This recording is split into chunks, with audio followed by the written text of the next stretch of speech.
Hello from Ashton Gate in Bristol, where the rampant Red Roses host Wales. They may be near neighbours, these two, but a vast chasm currently exists between them. But it's England-Wales, and you can bet the visitors can't wait to renew this old rivalry.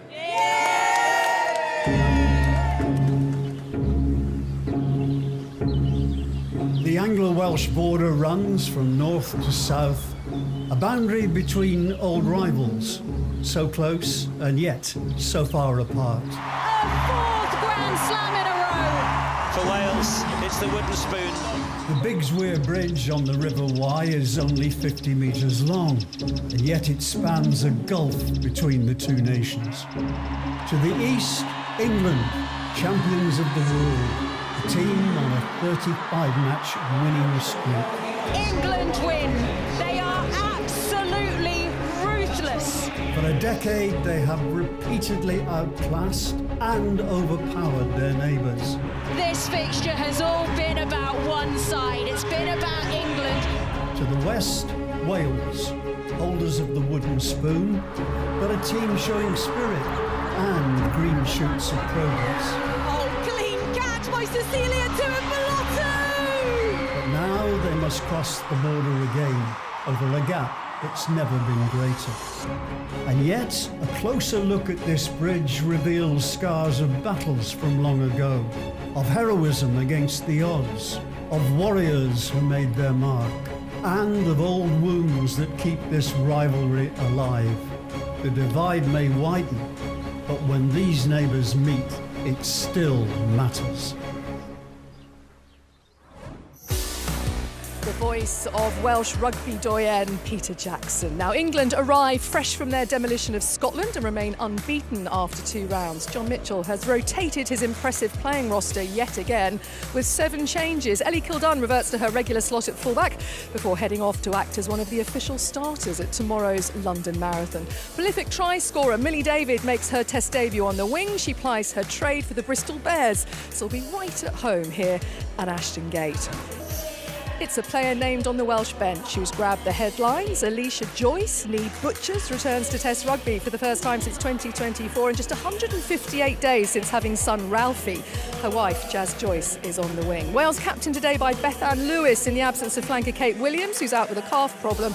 Her loss of blow for the visitors, already missing Alex Callender. It means Branwyn Metcalf comes into the back row for her first Six Nations start, while Kira Bevan gets the nod at scrum half. A late reshuffle in the backs, Jenna Vera makes her first start in midfield. Hannah Della Valle forced to withdraw through injury.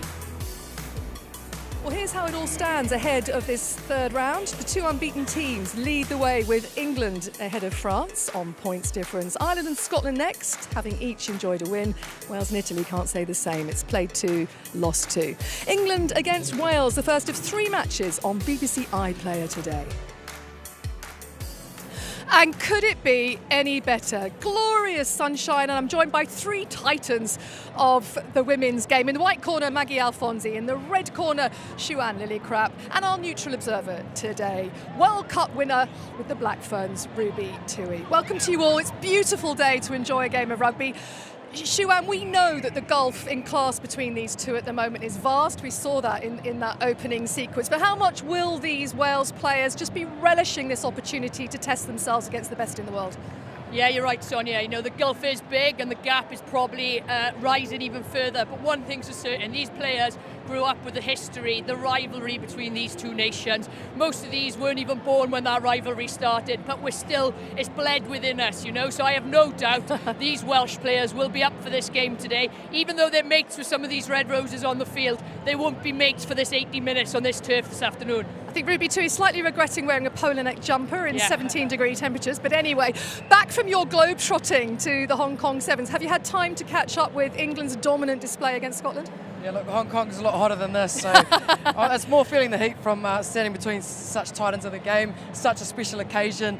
There's lots of rugby going on around the world, but you can't go past what this Red Roses side is doing, and I think, you know, Ashton Gate, so close to Cardiff, such a massive occasion for Wales. Plenty of players here to prove a point, and you can feel it in the air being out here. I love it. Maggie, I'm going to ask this question to all of you, but start with you. We saw how good England were against Scotland last weekend, 12 tries. Is England's dominance good for the global women's game? Oh, Sonia, before I answer that question, who invited Ruby back to start off with? She's been in my wardrobe again. She's got my blazer. I did have the memo. Right, to answer your question, yes, I do think England is good for the global game because they are setting the standard. They're driving the standards. If anything, I think they're the blueprint for other nations to aspire to emulate. For me, I want to see jeopardy. I want to see unpredictable scores. I want to see closer gaps. Yes, absolutely in the scoreline. But listen, we should celebrate what they're doing. We see it in the men's game when teams like the All Blacks have dominated and teams like South Africa have dominated. We don't ever say, let's change the format. Let's make sure it's a level playing field. If anything, we celebrate them. But I would love to know what Shuan thinks about this. Look, I get what you're saying, and I do believe that England obviously were the trendsetters with the professionalisation of the game all that time ago, and they're reaping the benefits now. But I think England just want global domination for themselves and do whatever they can to get there and keep that domination. And whether that's taking players from other nations and keep making sure they're on top, I think England will do that because they're loving where they're at. Look, guys, just I understand where you're both coming from. Obviously, we've got a Red Rose here, and you're coaching the Welsh under-18, so you see them poaching firsthand. But can I just say, look, this hasn't happened overnight, Sonia. This 36, 37 wins in a row. I remember the day. I remember we beat them the Home Nations World Cup before in 2017. The Red Roses were beating the Black Ferns at half-time. We came back, changed the game plan, absolutely ripped it up. And from that day, that was the last day the Red Roses were amateur. They went pro that World Cup. They put all their eggs into the 15s basket. Hey, I just got back. New Zealand and Australia are winning the 7s. Great Britain and England aren't there because they're here. All the resources have gone into this. And, guys, I understand lots of rugby going on in this part of the world. Last weekend, I wasn't convinced the England versus Ireland opening ground. I don't think they were with their attack. And the Black Ferns just beat Canada 36-14. So there's a lot more teams going on. It's not just this side of the world, and I think we've got to give it up for England's how long they've been at this. It's not a new thing. But also, I agree, both approaches. I would just love for the gap to narrow and like we're seeing full Ashton Gate here, but I want that around the world. I want full stadiums because every women's team is competing and are dominant. Listen, Shira, I'm going to have to come back on you. Yeah. You said something about England taking all the players. Listen, we see it in the men's game. I mean, look, France have taken a lot of players from the Pacific Island. New Zealand have taken a lot of players from the Pacific Island. You can't punish people for actually wanting to develop their talent pathway and bring players through. They are superstars. They are superstars inside the world. Ashton Gate sold out just like that, So, I mean, there's lots going on, Sonia. It's a big question. It is a big question, and we will debate it further, no doubt, about that. Shuan, Wales have been competitive in these opening two fixtures for them, Scotland and France, certainly until half-time. What have you made of them overall in this opening part of the championship? I think that is key. Until half-time, Wales have been in the fight, in the arm wrestle, and seen some real good step up in performance. We've seen the drive and maul improve, go back to maybe where it was 2 years ago, and we've also seen our defence improve. Last year, probably Wales' lowest point. Poor in the Six Nations, outclassed by Italy in the final game, and Rugby World Cup, probably the worst that they've played for some time. But I'm seeing step forwards now. Excellent. Thank you, you three. We will be back for further conversation in the build-up to this game. Now, it's over a decade you have to go back before Wales last beat England. It was at St Helens in Swansea back in 2015. It was 13-0 that day. How much the head coach right now, Sean Lynn, would like a little bit of that fighting spirit from his side today, and he's been talking to Jenny Drummond. Sean, it's a tough challenge today up against the world champions. What can we expect from your side in terms of fighting spirit today? Yeah, the big focus is going to be on us. Everything that we've been doing, sticking to our processes, and can we learn from the France fixture last week and putting up against a very, very strong England squad. Yeah, you've spoken about narrowing the gap certainly from last week's loss. How narrow is that gap? What are the specific work-ons? Yeah, there's a lot of work-ons out there that we need to make sure, and we had a really good 45-50 minutes, which was really pleasing to see, but it's now just making sure, can we go that 70-80 minutes against a strong England side? Yeah, and if you split your matches in half, it has been a tale of two halves. The first 40 has been strong, the second half has been tough to deal with. So how do you look at going an 80-minute performance against England today? Well, that's what we're hoping for today. You know, we're going to have to. The strength they've got, you know, they've gone away to Scotland, had a really comfortable win last week, and then they're making 7 changes. Just goes to show the strength and depth that they have got in their squad. But today's going to be all about us and making sure we can get that 80 minutes. What does success look like today? Going after, making sure that we are going after what we're learning from the last 2 fixtures. Well, look, thanks very much for your time. All the best. Lovely, thank you. Siobhan, after losing to France, Sean Lynn said he believes that Wales are narrowing the gap. In what way do you think? What evidence do you see of that? I think the 2 points I alluded to, maul for me and defence has improved massively. We want to see improvements in other areas of the game, of course everyone does, but the other bit that needs to happen for Wales is more strength and depth now in the squad. You know, England don't have that problem with strength and depth. Someone's injured, someone's out, there's plenty to choose from, but that's where Wales need to get better, is having more strength and depth players to fill in too. Yeah, obviously Wales today, Maggie, missing their captain, Kate Williams. They were already missing a previous co-captain in Alex Callender. Do you think Wales suffer from the lack of strength and depth? I do, unfortunately. I mean, look, you look at England, they've had lots of injuries, lots of pregnancies, some retirees, and they're still able to make 7 changes. That says a lot about the depth. And then I think with Wales, unfortunately, as you can see on the screen there's been a load of players that have been injured.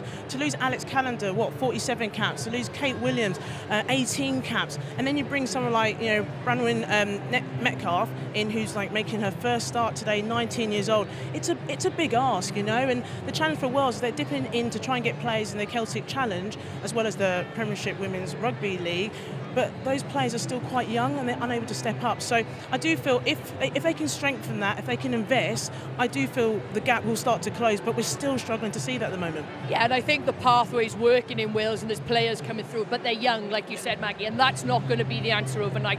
That is the answer in a few years' time, hopefully, how this Welsh team get better and narrow the gap. Now, a young player made caught the headlines last weekend at scrum half in Sarah Lockwood, but Ruby, Wales have gone back to some real experience in Kira Bevan. I'm guessing you're not surprised by that today. Oh, I'm not, for a few reasons. I think Sarah Lockwood was a standout, but it's not a bad thing that she doesn't just get the start like this. This woman on your screen, you know, 80 caps, played for the Bristol Bears, she told me her 8th season. She's an absolute stalwart, and I think the biggest difference tactically for me was Lockwood kicked 3 metres. They've played him out about the same amount of minutes, whereas Kira Bevan has kicked over nearly 150. So I think, you know, her partnership with Clakey George has kicked the most metres by about 1,153 metres. That's double Zoe Harrison, you know. So kicking, territory, tactical, you need to pick Kira Bevan. But again, superstar performance by Lockwood, not a bad thing. She's got to fight for that.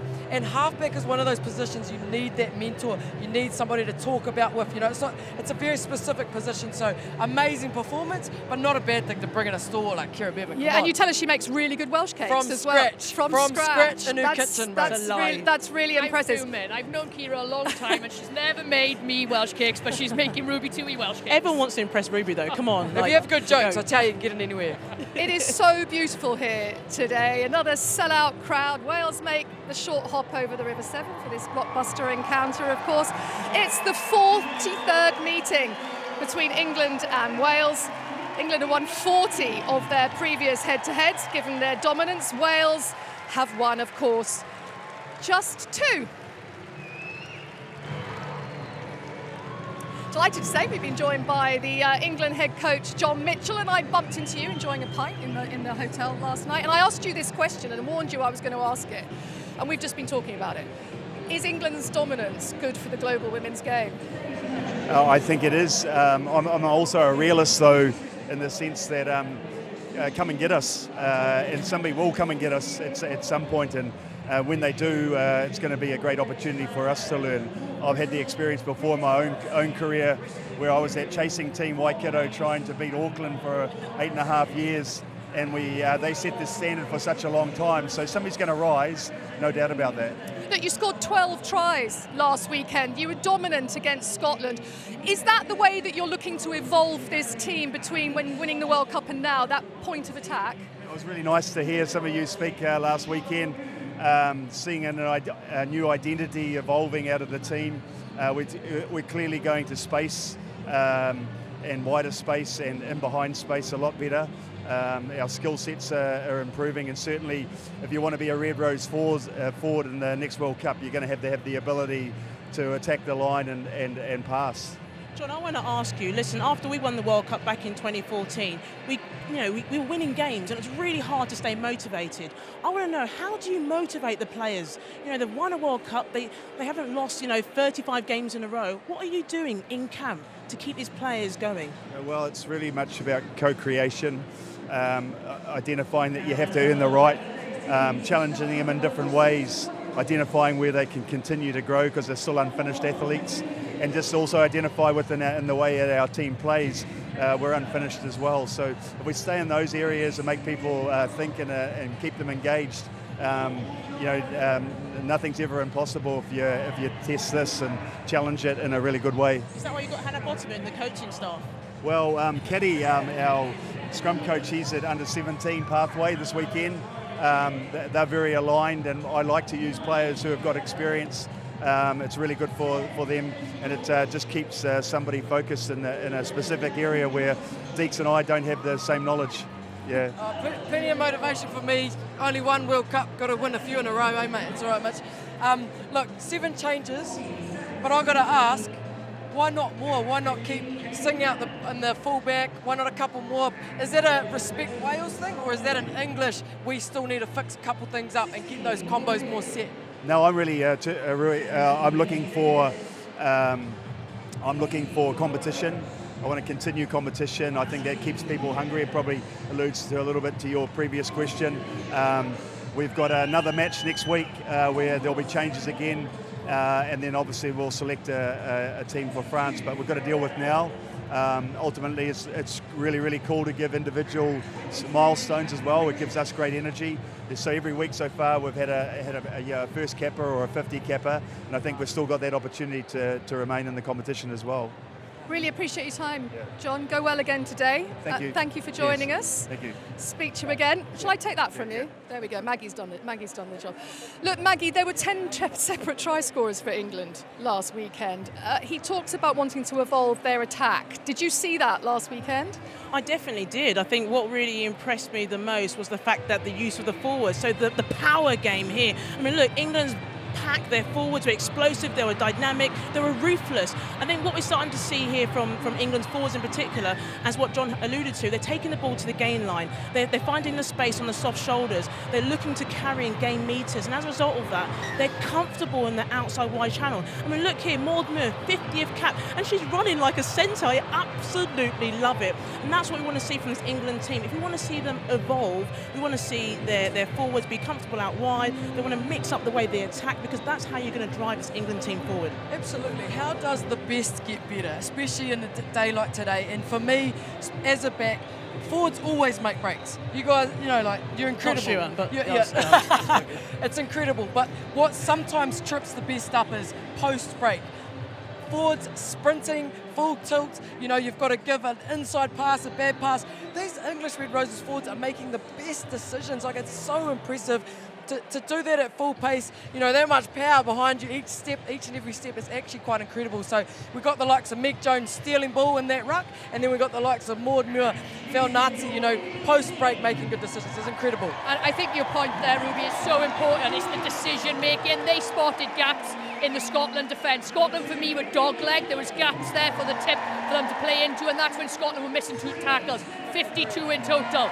So it's a huge number. And then when Red Roses were in the middle of the field, Scotland were pushing really high, giving them easy outsides. Again, missed tackles. So Wales' defence has got to be better than the Scotland defence today, because they give opportunities to England last week. And Ruby, a huge day for Millie David. She's been a prolific try scorer in the PWR. Makes her debut on the wing day on her home turf. Can you imagine what she must be feeling right now? So cool. Let's all fizz for Millie Wiz. It's an absolute statement for her to get the start today. I think Mitch is a genius. As we have a look here, 3-on-1, but still plenty of work to do. She's got to fight off, good defenders. And Millie Davis, she's just really stuck out, especially for me on attack. She's one of the most, best finishers in that PWR competition. I watch it a lot more than I'd like to admit. And on that right wing, been talking to Ruahei Demant a lot as number 10, putting her away into space. One of the best finishers here today. Bit like you, bit of an excellent finisher. Shuan, you're heading off to commentary, so appreciate your time for now. We will see you a little bit later on as we head down towards the tunnel. Teams out very, very shortly here at Ashton Gate. Ruby, I just wonder about the psychology of this Wales team, because in all probability, they're not going to win this game. England are the world champions and they are outstanding.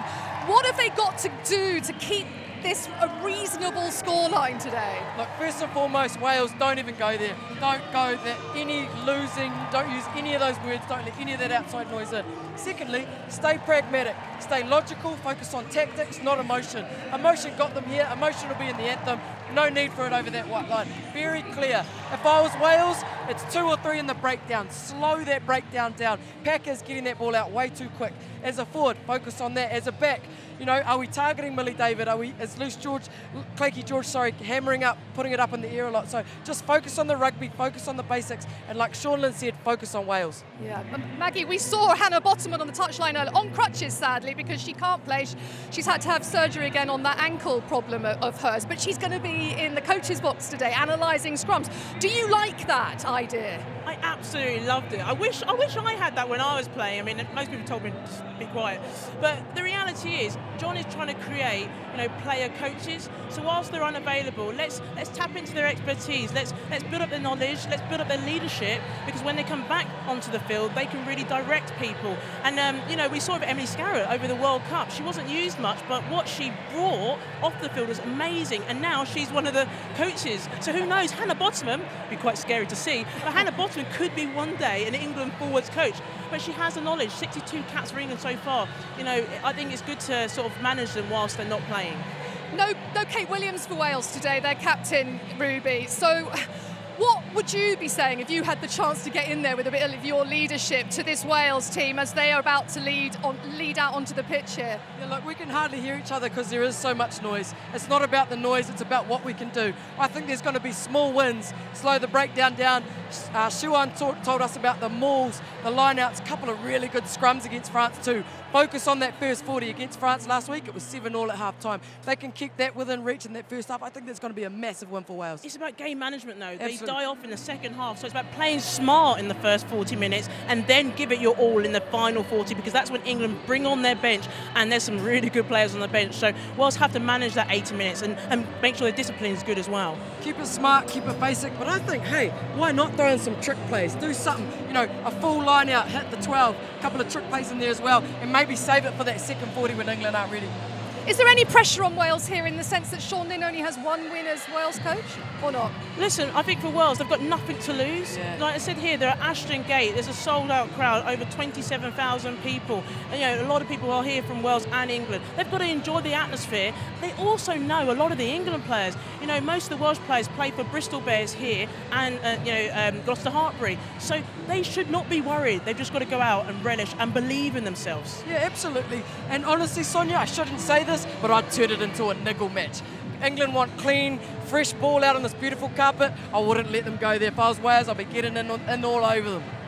I don't doubt that there might be just a little bit of niggle here against these old rivals. Let's head to your commentary team. Shuan Lillycrap, Katie Daly-McLean, and our lead commentator, Sarah Orchard. Well, the Meg Jones derby is just about to dial up a notch. The England captain has played against the country of her birth many times, but this is the first time she leads out England against Wales as skipper. What a welcome. All of the signs already there for Magic Meg.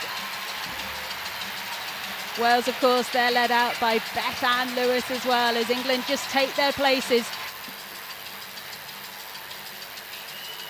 Of course, Beth Ann Lewis, she's leading out Wales after injury to Kate Williams. They were just adjusting themselves, and it's a seasoned campaigner for this Welsh outfit. She's winning her 64th cap today. And this is becoming quite a theme of this Women's Six Nations, the banners that you see in the crowd. So many of the boys and girls that make them, they stay behind at the end of the match and they get the players to sign them at the end. Right then, as everyone settles down, it is hot out there. Drinks required, of course, for everyone. Hydration vital. But it's now time for the anthems.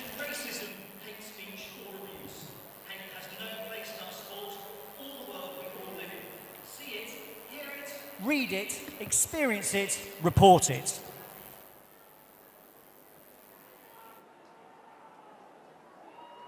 Please be upstanding if possible for the national anthem of Wales.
If they will please remain standing for the national anthem of England, performed by Amanita Francis, God Save the King.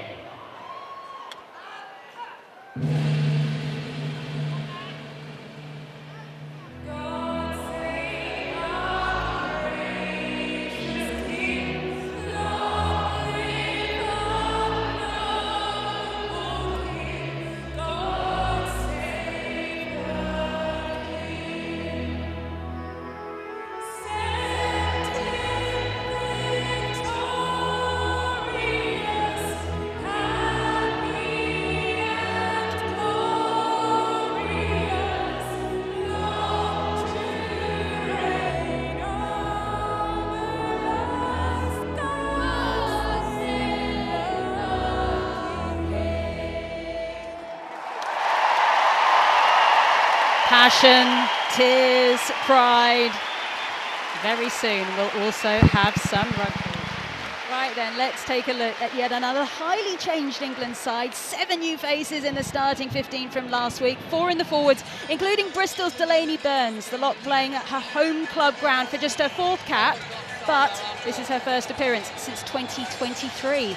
On to the backs, where fans of Bristol Bears wing Millie David have packed in for her Red Roses debut, while Exeter's Claudia Maloney-MacDonald returns on the opposite wing. She'll be wearing 11.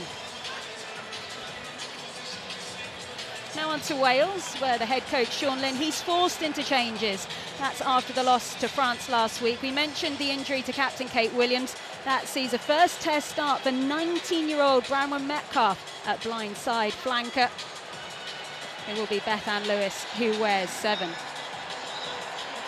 Meanwhile, in the backs, Bristol and Brecon Thunder's Jenna De Vera starts at 12 after her debut off the bench last week. That follows injury to Hannah Della Valle. It pushes Sale's Courtney Keat to 13, while Kira Bevan, she returns to start at scrum half.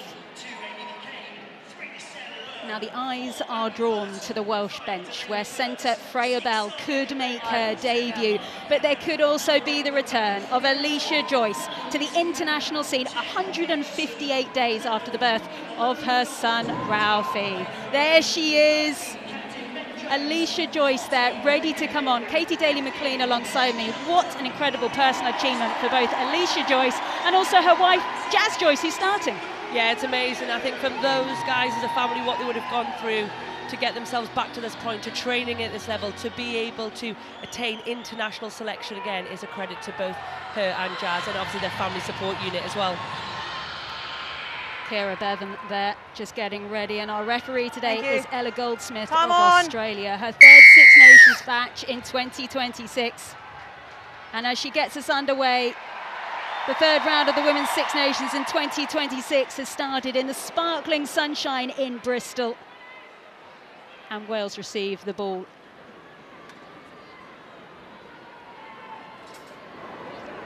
Bevan gets that ball away to George, uses that right peg to send it down the near side, and Kildan makes sure that does not go out of play. And she goes on a mazy little run down this right wing. Of course, Kildan playing back in the 15 shirt today. Nice take up the guts of the park there by the England forwards. No doubt looking to exploit the attack they had against Scotland last week. A thumping win for them at Scottish Gas Murrayfield. Packer. Aitchison wearing the 10 shirt, the sail fly half. Big push out towards the far side wing. Referee happy that that was all backwards. And Red Roses just trying to use the ball quickly there, but it's gone forward from a Welsh hand. And we get an early set piece as we say good afternoon to Siwan Lillicrap. How will Wales be feeling about the set piece? I think pretty confident, Sarah. You know, I think it's just taking a step forward and going back to where Wales were probably 18 months, 2 years ago. Driving more, line out has been firing pretty well, and scrum hasn't been bad either for Wales. But I think they'll be really pleased actually with that opening defensive set. Wales look comfortable, they've gone edge to edge. England really haven't got any territory off that opening kick from Lleici George. Okay, well I think the TMO's just come in there and confirmed a deliberate knock-on. So unfortunate that Wales don't get that opportunity of that set piece, but we get an England line out instead, Katie. Yeah, we know how dominant England have been, how quickly they're going to want to play. We've just seen that there. Oh, look at this from England, firing away through Packer. And it's the other Packer, not related, as the ball is lost in contact through Cabella. Knocked on and they'll come back, but the ferocity there of that English attack is just a sign of what could come. Yeah, it is. They were outstanding last week. With the forwards dominant in everything that they've done, and Molly Packer just does so well there when the maul's gone down to spot, it's gone down, gone through the middle, but a good double shot by Wales. No, the youngster, and I think that's Branwen Metcalf, the other youngster, doubling down on Sadia Cabella and just forces the ball forward. They're going to have to be very aware of England's speed though there. You see how quickly England got into the line out, got set and were gone. Wales were almost still counting numbers. Yeah, that's what they've got intent to play, haven't they? That's it. Okay. We're just listening in to our referee there, Ella Goldsmith. Very keen to make sure that this first scrum is as good as it can be. I'll go here and I'll go back. You go to my left. Crouch! Fine! Set!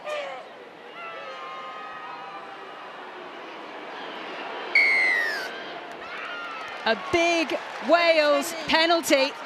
Ball was never put in, and what a flex for Wales to get this ball away nice and early. Yeah, it's a good start. They were patient in that scrum as well, and we heard Maud Moore speak after the game that maybe England weren't happy with their scrum success last week. So is that an area as well Wales want to be patient in and get some reward from? And clear as day, Ella Goldsmith, clear with her call. Wales have managed to relieve pressure. Kelsey Jones plays a rugby at Gloucester Hartbury. Ball comes back away to George. Oh, big charge down by Packer. She's got the bit between her teeth. Now the question is that deemed for Wales taking that over the line? No, it's going to be a goal line dropout. But this is going to be the big problem for Wales, isn't it? You get your set piece, but here, because Lleici George is that primary kicker, she is under so much pressure there. Molly Packer knows exactly what Wales are going to do to try and exit. She gets off the side. They're going to have to find a way of protecting her or giving another option. Yeah, definitely. I like a box kick off a maul and a contestable there as well. Put pressure on England's back three. I have to say, the touches that Molly Packer has had on the ball so far, she's setting out to prove something today as the ball is spilt again by England. The unforced errors starting to rack up. You have scrum advantage. 2 handling errors from them so far. Wales didn't spot there was a bit of space in the backfield. Slow ball coming. This is not quick ruck speed as George is sat a long way back as she clears towards the near side. I just think it's going to be such a long day for her, isn't it? We know Kira Bevan has such a good kicking game. In that moment, rather than going 10, 12 metres back to put Clecky George under pressure, just exit, like you say, go to the sky, go compete. England, they are coughing up possession a little bit at the moment. Give yourself the opportunity to get a bit of pace, to get quicker ball.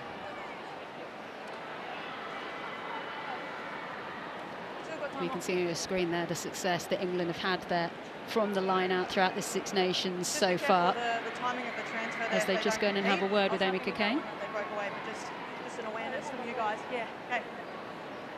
Just an awareness to be warned there for Amy Cockayne as she goes and enjoys her team. Now, there's a little bit of treatment going on the floor, so England just get to have a really long chat about what they're going to do at this line out. And remember, England coming into this, they have lost so many locks, 3 to pregnancy. We've also in the build-up to this, Lily Ives-Campion has picked up a knee injury. So Abby Burton, who only made her first Test debut at lock last week, she's formerly a back row, is leading this line out now as we wait for Amy Cockayne to put the ball in. Delaney Burns in there as well. As they go up to gather the ball and they break away through Fayanati again. She was an absolute menace in Murrayfield last week. She's looking to do the same. Byrne. She goes on. Release! England meters from the Welsh line. Packer looks up. Burns is there. Marley Packer now. 2 of them on the field. And it's Lucy Packer, born in Ammanford in Wales, as she drives the ball round the corner. Still English ball. This is a strong Welsh defensive set, but can it maintain? Pick and go round the corner. Still England ball, waiting there is Kabir. She wants it. No, it's Fayanati!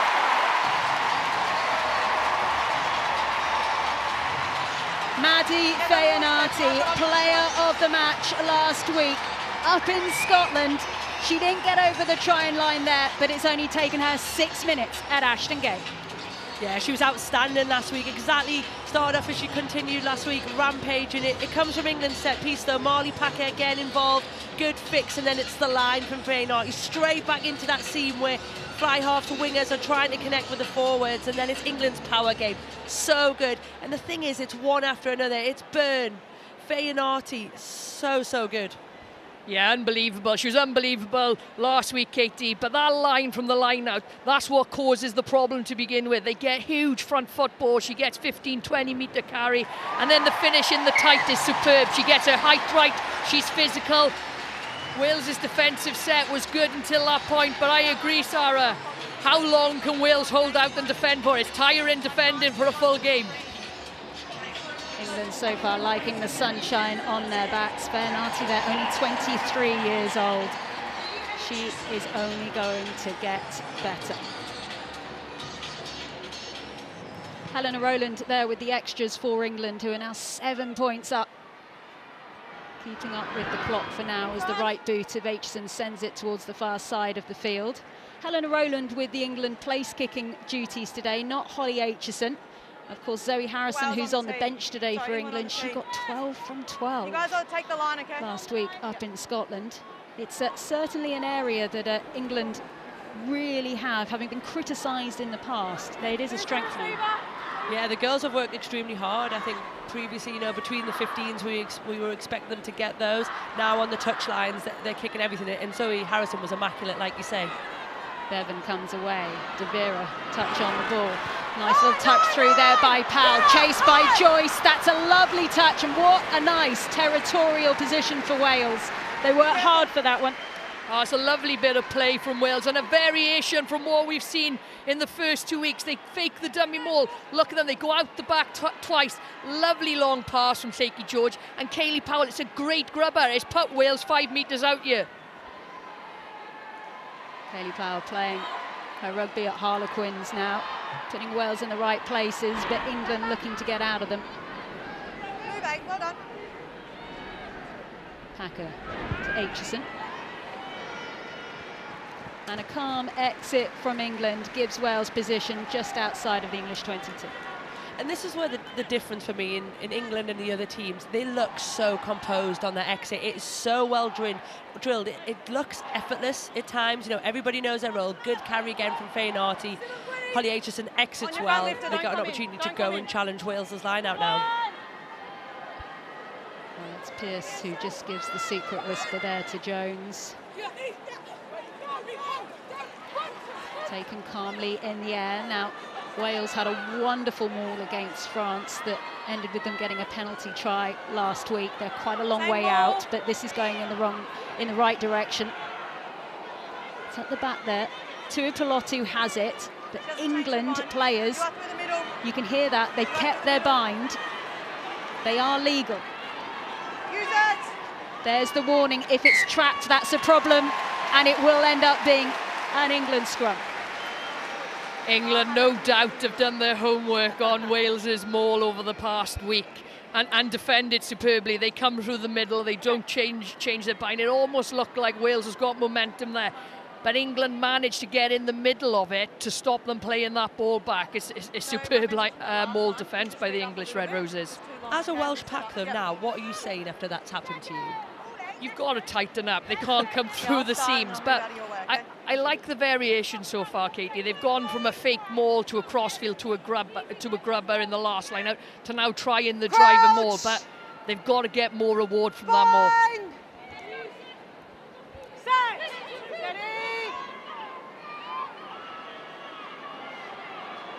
Well, finally the ball does come out of the scrum. It's Fayanati again.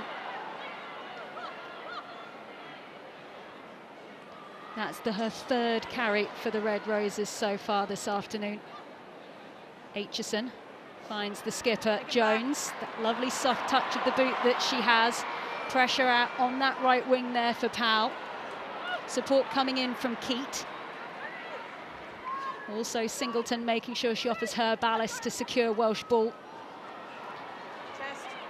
Big cut back inside there by the youngster Iono. Only 19 years old, Georgia Iono, playing a rugby at Bratton. One of the players who's been in the Celtic Challenge, but the ball's given back to England, and they don't give it back with any kind as Aitchison goes on a run. Lucy Packer, she knows there's no one at home. She turns, she gathers, she forces George back further into that 22. And that is where England, the options they have at kicking, just puts them in beautiful places.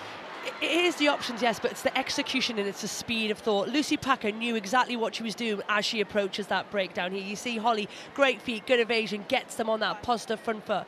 Lucy Packer, as soon as she's approaching, she's in position to kick, and it just is such a good tool for England. Well, England getting the bounce of the ball there. Big crash through by Cocaine, manages to give it to Burton. Advantage now. Harlequins Lucy Backer manages to find Loughborough's Sadia Kabir, player of the match in the World Cup final. Marley Packer on a dummy run, big pass out wide, really nice to Millie David on her debut! Millie David, Bristol Bears, down in the Ashton Gate corner. That will be one to savour and remember. The crowd loved it. I loved it as well, Sarah. Moments like that, phases build up where you think the forwards are coming crashing down. Big carry by Sadia, then it's the shape. Something well drilled. Helena Rowland to the line.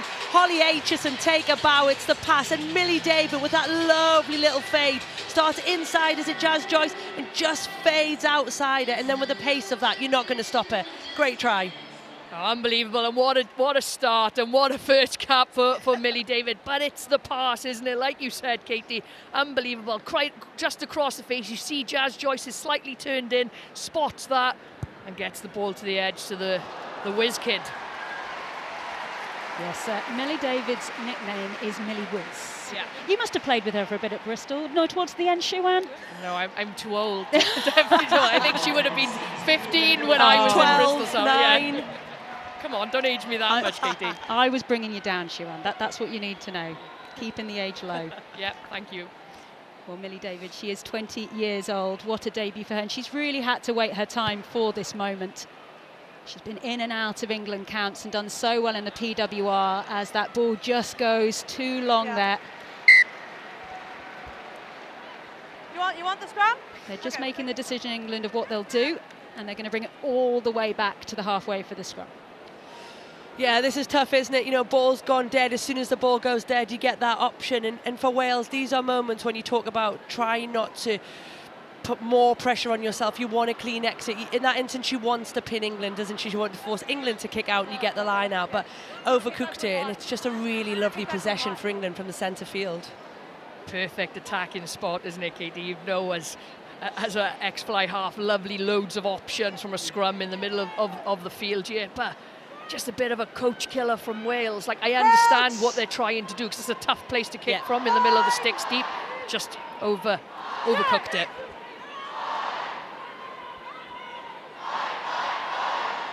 Yes, 9. Use it. Lucy Packer being encouraged to get on with that one. Aitchison. Rowland ran the dummy. Oh, this is a nice opportunity here for Wales. Kira Bevan is breaking away. She's looking for support. Can she go on her own? She is stopped. It's Meg Jones over the top, jackling away. Wales do get it back. Is this the opportunity? Huge push on there. Going in, it's Singleton having to play scrum half. Singleton again. No one. Now Bevan arrives, but Singleton, she passes on to a Pelotu. Switches back the direction towards the middle of the field. Lewis.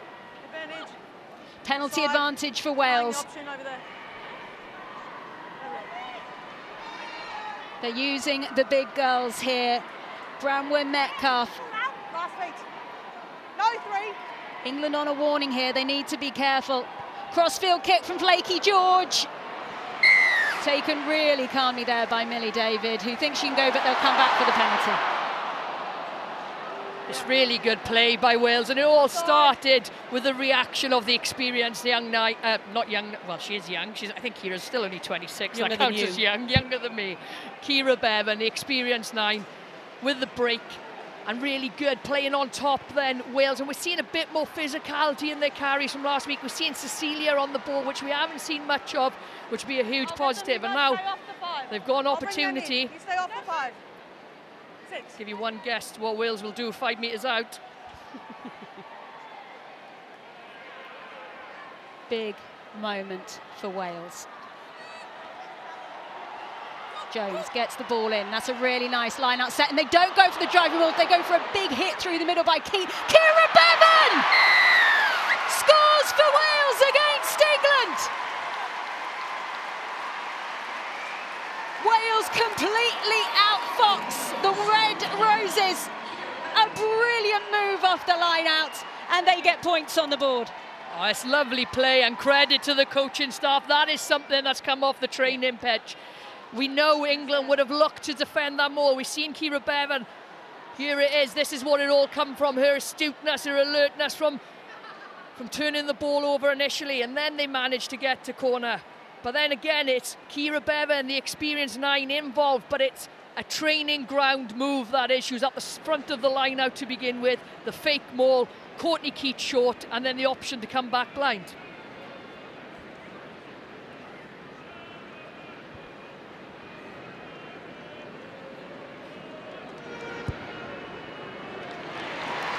Kira Bevan scoring tries, slotting conversions, Wales on the board. Look, it was a really good try. I think the thing that I like about what Wales are doing today is they've obviously done their homework on England. We're seeing a different variation. That man, Sean Lynn, has looked at England. You'll know these girls very, very well and said, look, we can maybe get into this more. They're expecting this, let's go here, because that was planned. You know, everybody knew what was coming. Kira Bevan knew there was going to be, England were going to be slow into that space. She reacted first. Here comes Jazz Joyce. Plays her club rugby at Bristol Bears. Well known for being a 3-time Olympian as well. One of Wales' most famous players on the women's rugby scene. Ball comes back for George. Huge pressure on those kicks for George. 2 England players running at her there to try and charge it down.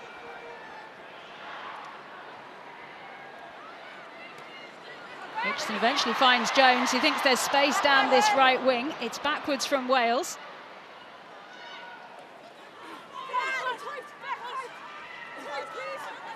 Lewis manages to find Pierce. Use it, George again. Wait, hold. Aitchison manages to go back for Kildunn. She gets the ball away out towards Marley Packer, hanging out on the left. She's got support with her if required. It's Helena Rowland who's got a foot in touch there. And I think there is going to be an England change in a moment. Time off. 14. Are you 14? No. 14 HIA. Okay, so Millie David is going to have to go off. They've had an alert from the gum shield. She's going to go for an HIA. So Jess Breach is onto the field a little bit earlier than she expected. So Millie David will go off and get checked. And it's whether she passes that HIA or not is whether she continues. Come on.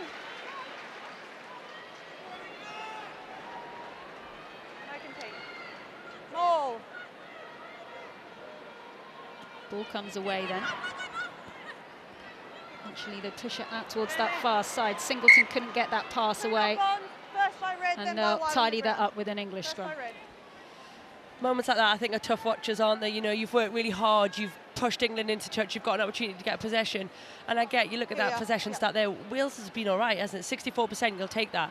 The problem being, a lot of that possession has been just outside their 22, and it's how you convert that into giving you more opportunities, like the Kira Bevan try. And that comes down to playing in the right places, doesn't it, Katie? Kira Bevan puts Wales in the 22 through that line break initially. When you're in the right places, you've got more opportunity to play. Inside shoulders, Wales have beaten England twice, but that is in 42 meetings. Last one of those was back in 2015 after England had won the 2014 Rugby World Cup. Famous day down at St Helens in Swansea. It's been a long time between drinks though, as the ball is in English hands. Maloney McDonald out to Breach, who is well tracked there by Powell. On her own though, Breach, as Maloney McDonald has to do a big clear out there. Packer's caught. Lovely big tackle coming in by Joyce. Kildunn with the pass away to Burton, popped off to Cabella. Good defensive set here from Wales. And they win the penalty as well. Okay. Yeah, we've got quite a serious injury. Time off, serious. Okay, there's an injury to Sadia Cabella, who's down on the ground. So they'll just give a few moments here for Sadia Cabella just to get the correct medical treatment. There was some absolutely enormous Welsh tackles going in there. Oh, it was a great defensive set by Wales, and they seem to have that intensity about them today. What I'm loving is they fixed up what Scotland have done. They're getting two in the tackle, they're stopping England's fast ball, they're stopping the offload game as well for them to get in behind. And we've seen two big collisions on the bounce. Joyce on Packer, and then Kelsey Jones on Cabella. Yeah, I totally agree. I think what's really interesting, and like you touched on that Scotland game, is what Wales' ability to stop them getting so much momentum in that wide channels. Scotland didn't get close to that last week, and England ran right. And what Wales have done really well today is Kayleigh Powell, top of the line, getting right out and just closing that space, making it almost a positive tackle. So England aren't getting that same momentum. And I think if Wales can keep doing that, it keeps them in the game. It doesn't let England get front foot on front foot ball. See Kayleigh Powell there on your screen. She's had some lovely touches of the ball, both in hand and at her feet as well. And she's seen as a real shining light in this Welsh squad as well. A little bit of talk about her maybe playing a bit of fly half as well, but she is fitting in well in the fullback jersey. I think she's been brilliant, you know, that's where she earned most of her early caps as that fullback for Wales, and she was great then. The last two seasons, trying to hand at 10 a little bit for Harlequins, and has had one or two shots at 10 and 12 for Wales, whether that's off the bench. But for me, she's grown into this. Echoing Katie's point, what she's doing really well. She's working really hard in that backfield, but she's closing at the right time to stop that England edge, to stop England's threatening back three players, have time and space. So fair play to Kayleigh. She's been on fire in this opening 21 minutes. Sadia Cabella clearly in a little bit of pain. It's still there as she continues to receive medical treatment. Incredible article written about Cabella and her mental health struggles in the Telegraph earlier today. The good news is she is back on her feet at the moment. We can see Demelza Short for England is down in the near side technical area, just waiting to see if she can come onto the field or if Kabir is going to continue. Sadia Kabir, Lewisham born, went to school in Croydon, currently playing a rugby at Loughborough Lightning. She was injured at the start of the season, but since she's come back in the PWR, she has been on absolute fire. She has, and when she did return, she didn't look like she'd been away, to be honest. She was outstanding for Loughborough. It's her ability to get around the park, but that jackal threat that she poses for them, and she's been immense, and obviously we hope that she's absolutely fine. It's good to see her walking off. So disappointing that Sadia Kabir has to depart, but an opportunity for Demelza Short. And Sadia Kabir just goes and receives more treatment. But Demelza Short, another Bristol player, out onto the field, playing at her home club ground. Just her second cap.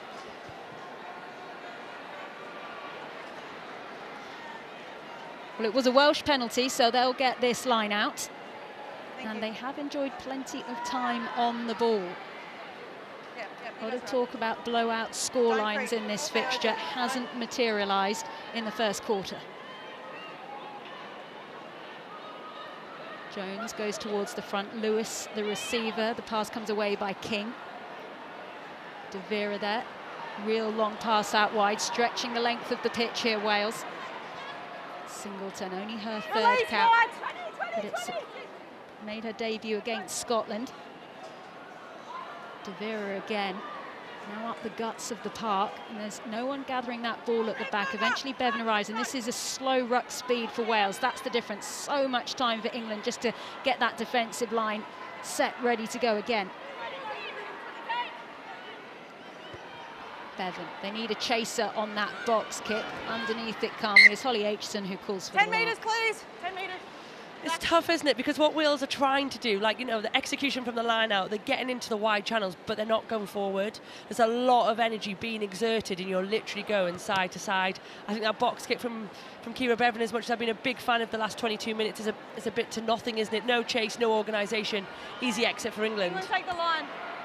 We see two phases. Them go wide first phase. You see Bevan's playing out the back, and then De Vera, Singleton on an edge. They've gone wide again, and then almost didn't know what to do third phase. We'll get a ball. Yeah. You can see the gain line success there from England. Katie, just remind people at home, what is the gain line? That imaginary line in the middle defensively, that back foot, you want to get over the line. So just kind of a really good mark of positive carries. Positive carries give you quicker ball, and technically should be easier to attack. Huge pass there by Amy Cockayne. And England are shifting it out wide. Kill done. The crowd love it. Pushes out. Maloney McDonald tries to get the pass back in. It's still alive, but it's now Welsh ball. Jasmine Joyce does exceptional work there. It's ended up with an English penalty. That's try saving by Jasmine Joyce. The work she's done from the left wing here to cover across field to make that tackle was absolutely phenomenal. I think everyone in the stadium thought that was a try.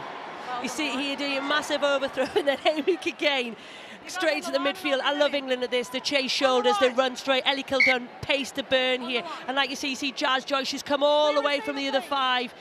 Brilliant work. And this is where Wales have to hustle. They have to keep hustling England in that 22. Calmly down there through Delaney Burns, and that's a moving maul from England. Oh, it's going to be Packer. Marley Packer scoring again for England. Her numbers are phenomenal. It's her 114th cap for the Saracens flanker today, and that is her 54th try. You'd take that if you were a winger, wouldn't you? 114 caps and, 54 tries? Never mind as a back row. What was your number, Siwan? Nowhere near that, Katie, nowhere near that. It's a good try, isn't it, from England? And this is where they are so dangerous. They get an entry, they get an opportunity. Maul is well formed, good pace, good patience, and they come out with another potentially 7 points here. And that's the thing. Soon as this England pack get a sniff of the line, a bit of momentum, they're dangerous in set piece as well. And credit to You'd see Abby Burton there just fighting her way forward, and Packer knows exactly where the line is, and I think she's been on fire actually in the opening quarter of this game. Eleanor Rowland on point as England stretch their lead. Marley Packer, you can see there on your screen, she's now equal third for the English top try scorers. Number 1 out in front is Sue Day on 61. 2 is Nikki Crawford. And then somewhere in that coaching box will be Emily Scarrett on 54, as is Jess Breach, who's on the pitch as well. But Marley Packer holding her own there with some absolute humongous names in English rugby. And all backs. So she is repping it for all forwards there as well. Love that. Forwards do work as well, see? Short. Packer. Mackenzie.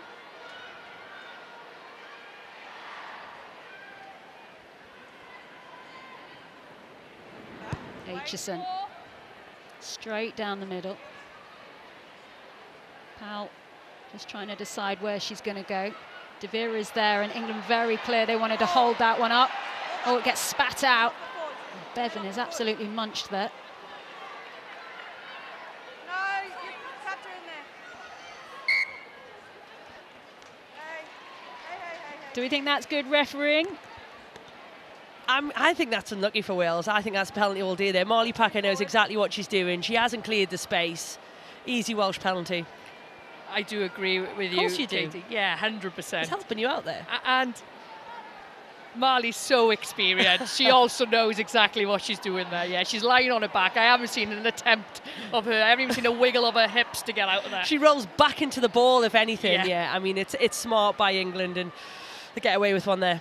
Yeah, you've got to roll out. You can't roll back in. Crouch. Fine. Set. Steady this side. Keep your elbow up, elbow high. Collected at the base by King as it goes away. That's backwards by De Vera, but Meg Jones says thank you. Packer, Aitchison. Kildunn was screaming for it out in the wide channel. Packer keeps it short with the forwards for now. Cockayne, Aitchison, Jones. Straight through goes Meg Jones. The skipper's support on her shoulder, doesn't need it. Meg Jones. A wonderful human, loved on both sides of the border. Born and bred in Cardiff, in Ely, but wears that red rose proudly on her chest and scoring tries for her country, a bonus point try as well. Yeah, she had a couple of involvements. It comes from a Welsh error. The pick up here by Jones there, one hand. She's just so balanced, isn't she? And then again, you see Amy Cockayne playing away from the line. It's the double pump, isn't it? It's everything you tell your young players. Ball in 2 hands, run in straight. Double pump to the line, buys the dummy, and she's got the pace to go and finish it. I've got to admit, watching Meg Jones play, I think she is in phenomenal form, but it is the balance of her game at the moment.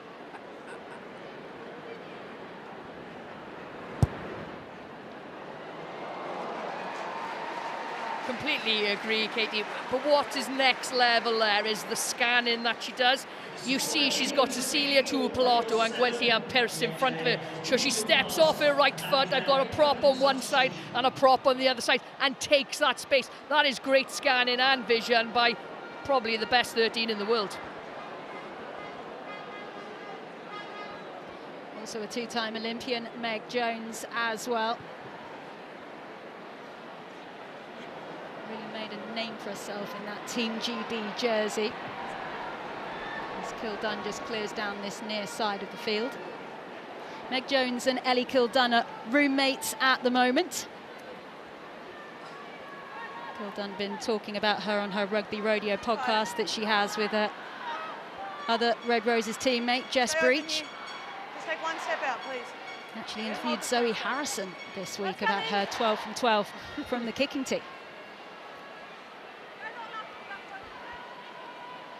All the insight from inside the Red Roses camp as Wales now come down with the ball. Good. Advantage. Entry. Big advantage here for Wales. They've got a free shot. De Vera, she's looking strong, being given this start. Hasn't put a foot wrong. Crossfield kick by George. Waiting there is Singleton, takes the ball in the sunshine. No! There's no scrum half there. Long time for Bevan to arrive. Bronwyn Metcalf just doing everything she can to shore up that ball, and they're going to come back because it was advantage for the Wales penalty. Yeah. Or closer or here? Interesting to see what Wales do here now. Number? I think they'll go to corner. That's where they're most comfortable, is within their line out, their set piece. And you've got to play to your strengths, and when you've got the opportunity to put set plays on the park in opposition 22, that's when opposition are under pressure. 10 side entry. I'll bring them in if you guys hold your mark, please. Gwen Crowd just stepping up there, shouting the orders of what she wants. Bronwyn Metcalf with her as well. It was Lewis who went up again to set this up. Breakaway by Jones. Advantage, no clearance. Another Wales penalty here. This is significant. 2 quickly in a row. There's no direct warning going to England, but they will have to be careful. Yeah, multiple offences in the 22, you know, that's where referee goes to card territory there. I think Marley Packer, no clean release.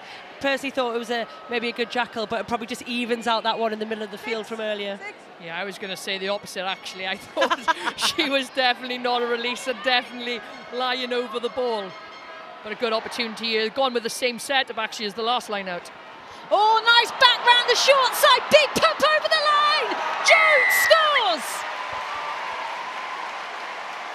Kelsey Jones. A try against Scotland, and now a try against England. It's a lovely trick play again by Wales, and obviously they've been doing their work this week. We've seen a dominant maul week 1, week 2. Now today we're seeing variation in their line out, and it's very clever play. You see Kira Bevan at the front of this maul again. She comes round wide. England are expecting them to go back open like they did the last time they scored, but Cecilia Tuipulotu is down the blind. Commits the England defender, and Jones actually has got a lot of work to do to finish, but she finishes it well.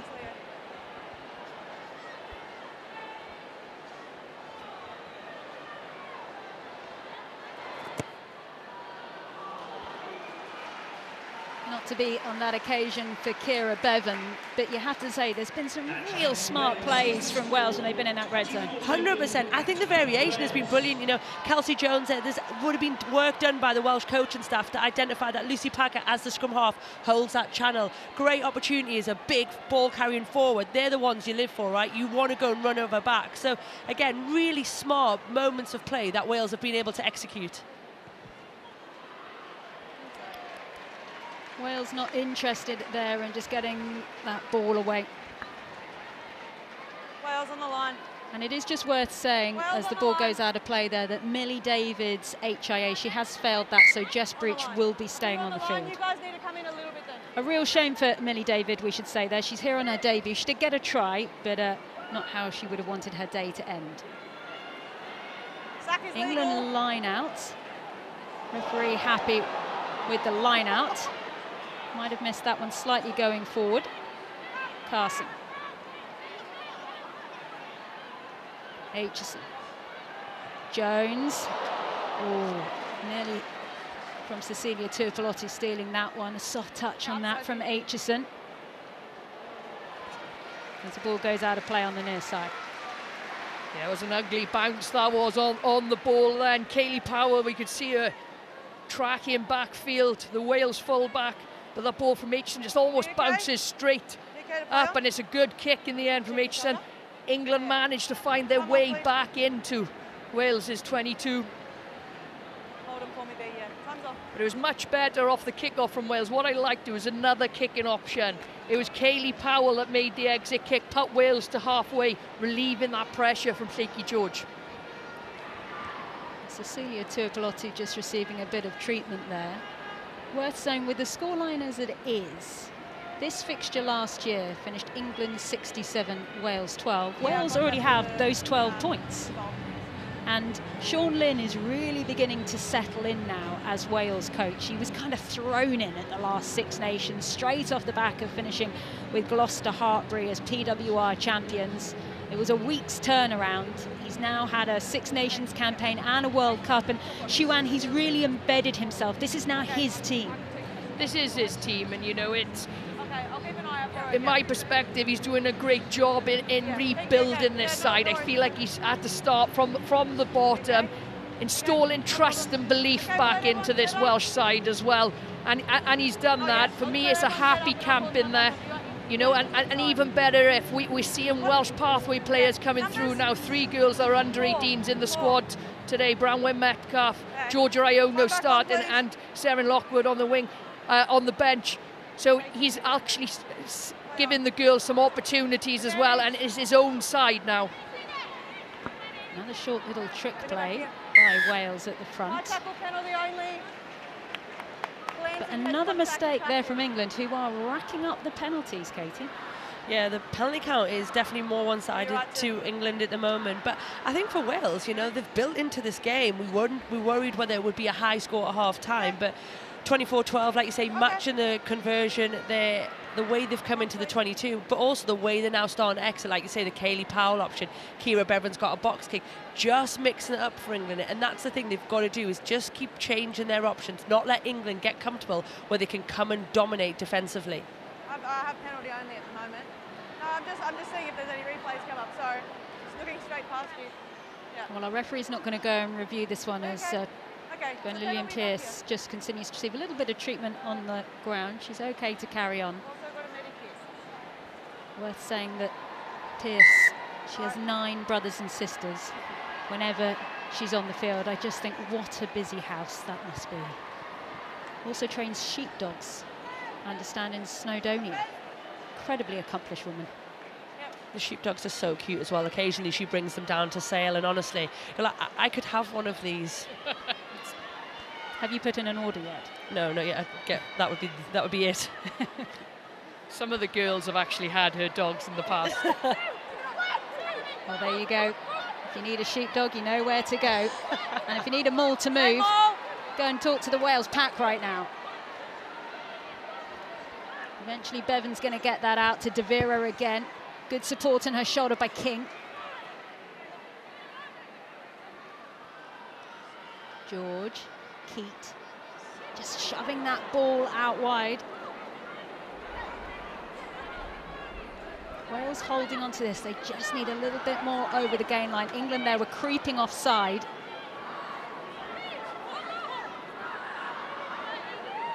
Use it, 9. Well, we know what's coming here as England, they just look back down into the backfield to see where the ball will lie. Quinn's fullback, Ellie Kildunn, tries to go again. Referee happy. Cut back inside this time by Short. Jones just goes for the little hitch kick, but it's really nicely read. Release. Burns. Cocaine on her own, loses it in the tackle. Here we go through Iono. Bevan. Nice set here from Wales. It's creeping forward. Is it enough meters, though, to really make an impact and a difference? Spat out ball in the end. De Vera. Jones trying to paint the pictures to going for the jackal. Singleton having to play scrum half. Keat now, traditionally wearing 12, being forced into the 13 shirt. Joyce was really well to hold that ball in her fingertips, but referee says it's gone forward. it's great. It's much better approach play from Wales there. You know, they're staying in the game now. The problem, like you alluded to there, Sarah, is whether they can get enough momentum to start going forward. They're going through phases, they've got nice shape about them, but they're literally going side to side.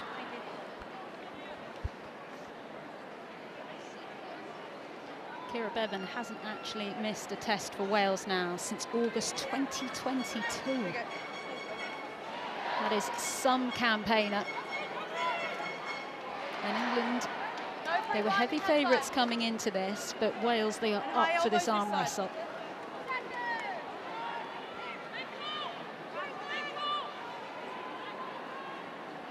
Crouch! Bind!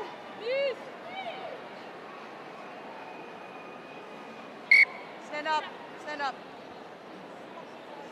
Yeah, because these guys are struggling to get their bind. Do we need more space? Okay. I've got you both struggling, so let's find the bind, okay? Here we go, same mark. Okay, referee just sorting out the two front rows there as they get ready to go down again. Just remembering what England are chasing in this Six Nations campaign. No side has won a World Cup and then gone on to lift a Six Nations title afterwards. England, of course, won the World Cup back in 1994 and 2014. Had disappointing Six Nations campaigns in the years that followed. It's one of the things the Red Roses would like to rectify in 2026. What a pass out wide from Jones! Maloney McDonald is off and away. She's shrugging off the tackles. She's got support from Kildan, who holds. The last pass is away, and Jones is over for a double.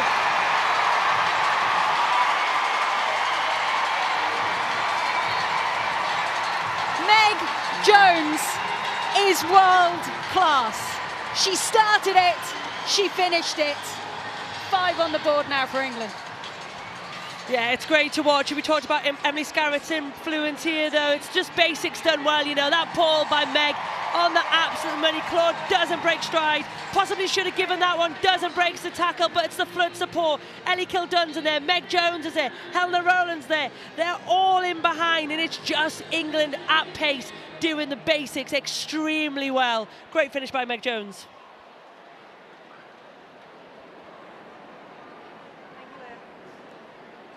Trailfinders centre slapping that red rose on her chest.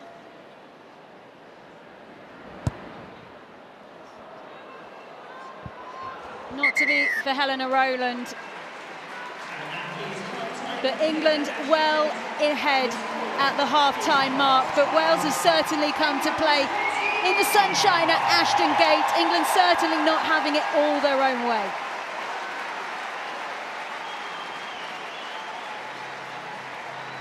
Good 40 minutes so far from England, but what have they got in the second half? Half-time score, England 29, Wales 12.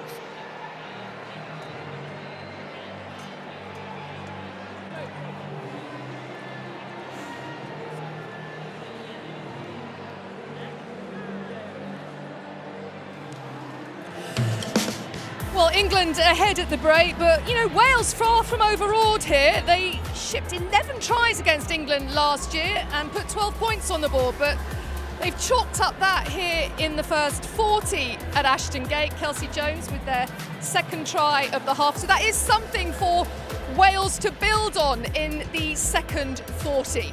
Those are the stats as they stand at the break, and actually fairly even Stevens in terms of territory and possession. It's actually England, despite their 5 tries, who've got the most handling errors, the most penalties conceded. So they will need to clean up in that area if they want to build on those 5 tries in the second half.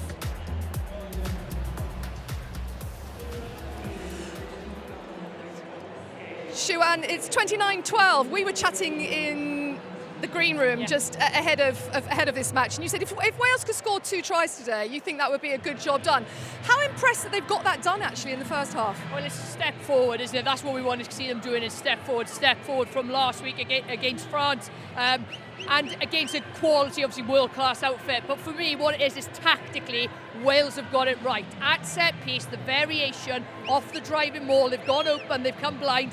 it's tested England, and tactically the coaching staff have got it right. I have to echo that, just to jump on the back of that. I think what we see in the first half from Wales is smart Wales. You know, they're really playing the game. They're picking the right moments to really have a go at England. And it's been great to see them execute it for a change. But I feel like the belief is there to go into the second half, which we didn't see in the last 2 rounds. Yeah, you can start to see Sean Lynn's influence growing on this team, can't you? Now look, Ruby, England, they had 2 early forays into the Wales 22, came away with nothing, but then the floodgates eventually opened through Maddie Fayanati, who has been brilliant so far in this Six Nations. Absolutely, those first couple of tries were so exciting, crowd up on their feet as we just have a look here.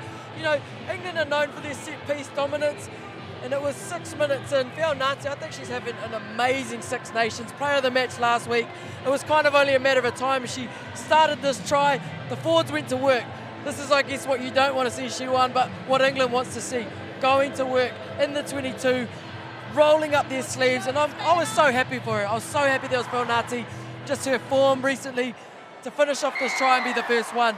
Pretty amazing start. Oh yeah, I mean for England, for Nati, it's Route 1 rugby. It's their power game. It's finding the spaces, going on the soft shoulders rather than going into players. But for Nati was outstanding last weekend. She deserved that player of the match. But today she's showing her form. Kabea getting injured, absolutely gutted for her because I thought those two were working really well. But now Kabea's out, I think Fayanati will take another leap forward to take that leadership role on.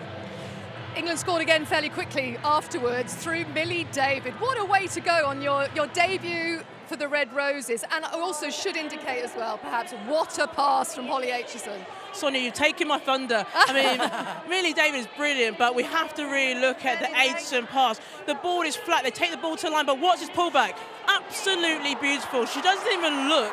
That shows the cohesion of this team. You know, Millie David just needs to keep out wide, she stretches the players, but Aitchison is the one that's really pulling the strings, spotting that space, and you can see the running lines of like Kildun off the ball as well. It's just great work from England there. That is the cohesion, that is the knowing when to give the pass, knowing when to take it to the line, and knowing when to back yourself. But Millie David, unfortunately, missed her, failed her HIA, but just shows the quality in this team.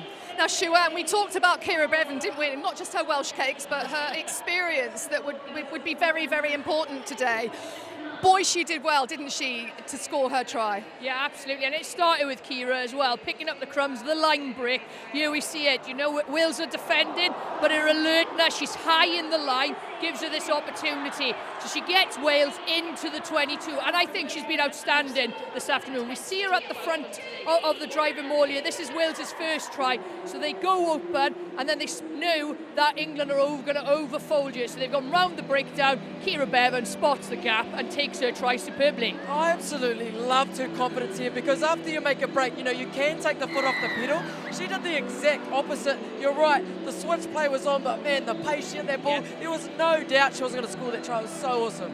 Then Marley Packer, Maggie, she is like a fine wine, isn't she? She just seems to get better and better. I mean, she's right up there in the England charts as one of their top try scorers ever. Listen, she has the bit between her teeth, and you can totally see why. She's an experienced player. The last time she got to start for England was in the World Cup against Samoa, and boy, does she use her experience to excellence here. She gets to the back of the maul here. She just tucks herself in and drives forward, and you can see here the Welsh pack is splintering, and all you've got to do is have that momentum. She's a quality athlete. I mean, one of the things I do like about Marley, when she's playing, she's very smart, so she knows how to kill the ball, and a couple of times the referee just let her slip, so she's got to be careful just towing that line. But she's probably one of the most experienced players now on the field, so she's going to take that captaincy role almost to hopefully lead those young players around as well. Yes, 54 tries for Marley Packer, which is not bad, is it, as an open side flanker. Now look, Siwan, inevitable that Meg Jones would score a try, perhaps also against the land of her birth here at Ashton Gate Stadium. But then Kelsey Jones, I mean, we wondered whether Wales today were going to have enough to challenge England. To get a second score. How impressed with that? Oh yeah, it was superb, and they were 5 metres out again. We see the line-out set, it was exactly the same. Ciara Bevan goes open, but Cecilia Tupiloto comes round the front and spotted that Lucy Packer defends on the edge there. So you got a hooker on a 9, and it's a great finish in the end. But it's coaching, you know, it's a game of chess, isn't it? And they're patting different pictures in England's mind, and then Wales, credit to them, they're executing. So it's great tactical play by Wales. Do you know what I'm seeing though? England aren't putting up any players in the line out, and that highlights the fact that they haven't got any real key second rowers. So really smart homework there by the Welsh, you know, spotting the fact that there's a space in the front. That's what it was. We were watching it from the stands and we could see that space. And what was so pleasing is, I don't think this is good on Wales, yeah, nice try. This is homework. Yes. This is tactical knowledge. This is great coaching. Excellent. Thank you, the three of you. It's England ahead here at half-time at Ashton Gate, but Wales doing well. Now, we're going to talk for a moment about what it is to be a female athlete when you have a debilitating medical condition. In this instance, it's endometriosis. It's a really painful condition. It's when tissue that is normally found in the womb grows elsewhere in the body. We are going to hear from Gwen Crabb, the Wales second row, who's playing today. She's a sufferer. She's been talking to someone else with the condition, author and influencer Sophie Richards. No, well, they said you were walking all the way over, and I was like, they should have told me to come pick you up. I just feel bad that I've just driven. So nice to see you again. Ages. Yeah, good. How's training going? It's hard. So, I've just been diagnosed with endometriosis, and honestly, I don't know how I feel about it. Relieved, scared, overwhelmed, even validated. But maybe that's exactly why I started Real Talk. Recently you've been talking on your socials about having a diagnosis of endometriosis and everything that comes with that. Honestly, it is hard, and I think, you know, I've only been diagnosed for coming up to about 6 months now, and it's been a big learning journey of trying to figure out how I can live this athlete lifestyle, but also factor in things that make sure that my symptoms don't flare up or get worse than they already are. What are the symptoms? Like, the main one for me from when I was young was really heavy, painful periods that would stop me doing my day-to-day life, basically. And while I was at the World Cup last year, day one of my period was our game against Canada, and it was one of the worst days of my career. Like, in theory, should have been one of the best days, but it was just horrendous. And painkillers don't do anything. Like, they just literally don't even touch the sides. Like, I was pumped full of caffeine, pumped full of sugar, all of the things that make me, in theory, better to perform as an athlete, but actually make me worse as a person with endometriosis. So I've just had an internal ultrasound, and essentially they found these things that I guess is called endometriomes. How long did it take from sort of your first symptoms to being diagnosed? What was that length like? 12 years. 12 years? 12 years, yeah. I went to the GP pretty much in my first couple of periods when I was 14, and we were like, this isn't, like, we don't think this is normal, but they just passed it off as being normal. What have you found, if anything, to be helpful when you are playing? I've recently started a medication called Dienogest, which was suggested by my specialist, my surgeon, and that seems to have had a really positive effect for me because it has stopped my periods, and those were a massive issue for me when it came to training and playing, because it basically meant I had to either just carry on through extreme pain or put, you know, 4 or 5 days out of the month on hold where I couldn't train. I've also made quite a few lifestyle changes around diet. I love coffee, love coffee. And it was kind of a tough pill to swallow when I realised that is not helping. If there was one piece of advice that you could give anyone who is going through this journey right now, whether they are an athlete or not, what would it be? Talk to people about it and make sure you're not isolating yourself, because the more people that you can get on your side, in your corner, in your team, you don't feel like you're fighting things on your own. Don't be afraid to speak out about it and find other people that are going through the same thing, because actually there's a lot more people than you think that are going through this, and having conversations with those people can be validating in itself and can feel like you're not alone and you're not going insane. Oh, I love that. And again, it's the same attitude you have on the pitch, and it's about being just as fierce when you're looking for a diagnosis or looking for support as well. Yeah, so 100%. Thank you so much, and best of luck on the weekend. Thank you, cheers. It's the very eloquent Gwen Crabb with Sophie Richards. How important is it that some of the issues facing female elite athletes are actually being spoken about so openly? Well, for me, I think it's just been relatable, isn't it? You know, for them to open up and share and be vulnerable means that people who are just normal, who are going through everyday life, can feel like they can relate, and actually it means more people talk about it. So, you know, fair play to her. I really feel it's brave, and actually it will only shine a spotlight on the condition. Sonia, honestly, in high performance, unfortunately for women, it's actually a really new space.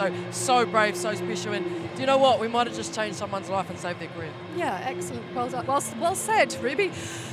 We were talking earlier, weren't we, about Hannah Bottoman being missing for England. So too scrum half Mo Hunt, who is currently with Jenny.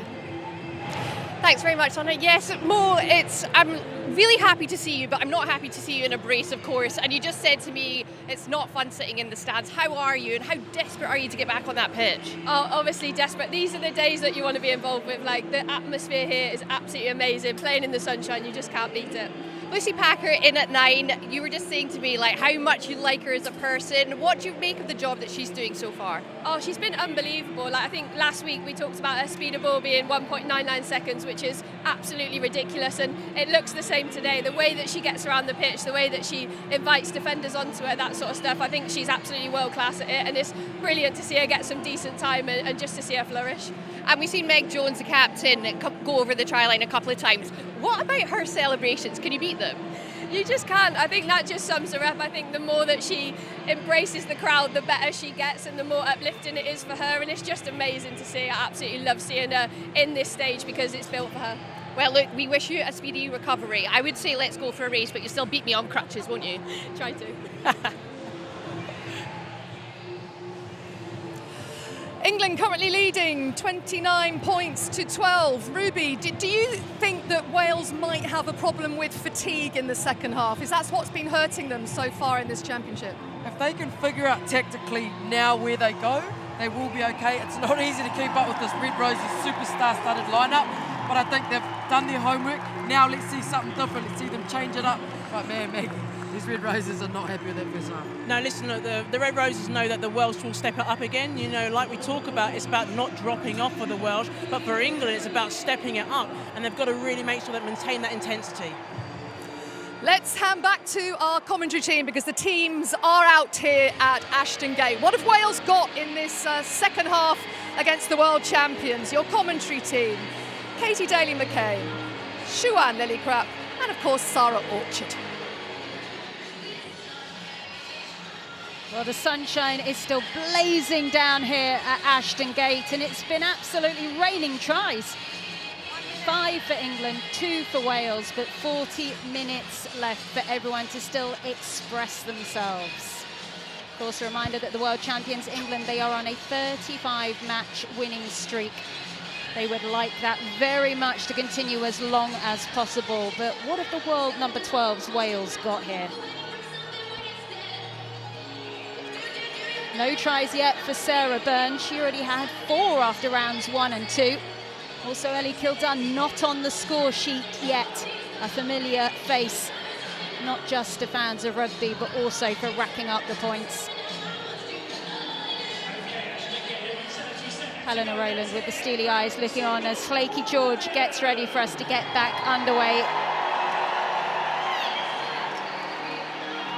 Later today, of course, Italy will be hosting Scotland, France will be hosting Ireland, but there's 40 minutes left of England against Wales. Aitchison. George. Veteran of 3 Rugby World Cups now, only 26 years old. She was brought in as a real youngster in that first World Cup she played in Ireland back in 2017. A little fumble there by the youngster, George Iono. Just gives England a little present of a scrum inside the England half. Yeah, it was a good opportunity there from Wales to launch a little bit of an attack, so there'll be a bit of frustration. But really important for Wales that they just start off with a left in the end of that first half. You know, they were competing well, good set piece, smart plays. Just build yourself into the game, get yourself a little bit of territory and see what happens. Crouch! Bind! Set! Steady! Steady! Right! Elbows! Play away! That's gone down from Wales. The appeal went up from the England coaches. They wanted more than that. Was that fumbled on the floor also by Rowland? Plays continues. Kildun. Still Kildun. The lines that she runs as it goes forward. Spilt ball. And they'll come back then for the knock on. And she took a real tumble there, Kildun. She was going at full pelt. Just look at her go. Yeah, I mean, this had all come from Helena Rowland, the space she created, but like you say, ball in her hand, dummy. Jazz Joyce, I think it was, again, from behind. What a tackle we saw in the first half. She goes round Kaylee Powell, and it is the work right there from Jazz Joyce. Such a good defender from behind. That is such a brave tackle, because that person, you're going to end up hitting the back of their knees. Great work by Jazz Joyce, but how quick is Ellie Kildun? John Mitchell, England head coach, calmly looking on as the gentleman behind him nearly spills a pint in the glass. Everyone's dry, it's okay. Crouch! Bind! Set! Ready! Hold! This is a really tricky position for Wales to clear, and they get the penalty. That's the second penalty Wales have won at the scrum, as Mackenzie Carson just walks away there. Not happy with that decision. Again, Wales patient in the scrum, and it's pretty much the same position as it was on the other side of the field for the first scrum penalty. But Wales in a great profile here. And referee clear with her call. Mackenzie Carson penalising the prop. The referee was this side, arms straight up. And it's a relief of pressure for Wales. I'm no scrum expert, but is that a surprise when it's a Wales hand that goes down to the ground first, that it goes the opposite way, the penalty? I'm not a scrum expert either, sorry. I think only if you've played in that front row you truly understand what happens. But I think it's the angle and the weight in which Carson is put in there. That's what the referee can see. I always heard it was about height and pushing straight and stuff, apparently. You're an expert, Kate. I am. Have you ever been there? No. Sevens? No? Oh, yeah, but I don't think... if I said, yeah, I was in the front row in sevens, people are going to go wild. You didn't have a clue. Yeah, basically, that's what they say, though, didn't they? Yeah. Emily Scarrett was my prop, though. Not a bad front row in sevens. Crouch! Well, ringside seats for this scrum they've got there.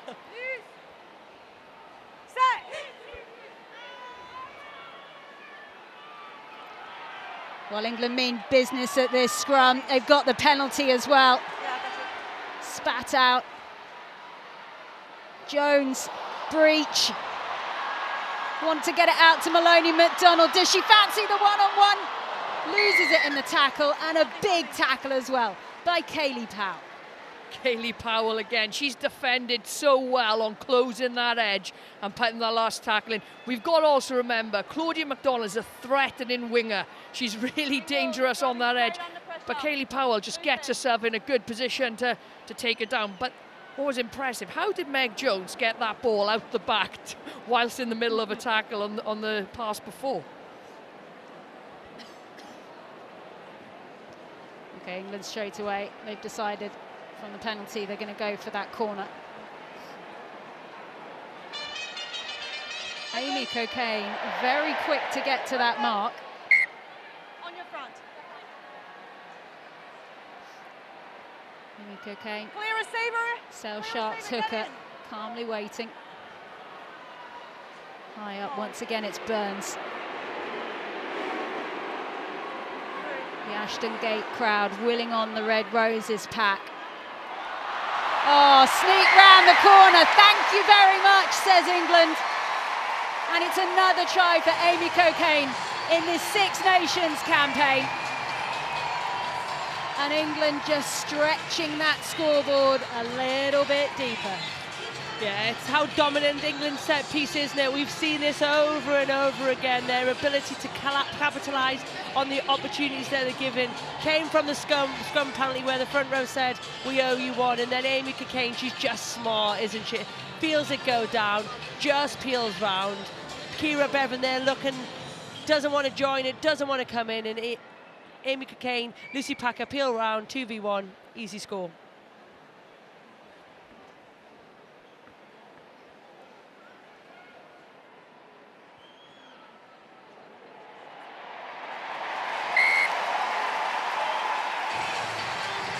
Helena Rowland stepping up once again. Another player who spent a lot of time playing in that GB7 squad. She went to Tokyo and she's got a lovely backstory, Helena Rowland. She was actually captain of the Welland under-15 sevens side. Actually went on to win a national title, and there's actually a lot of Red Roses who came through that Welland setup. Really strong girls' pathway. Feyanati.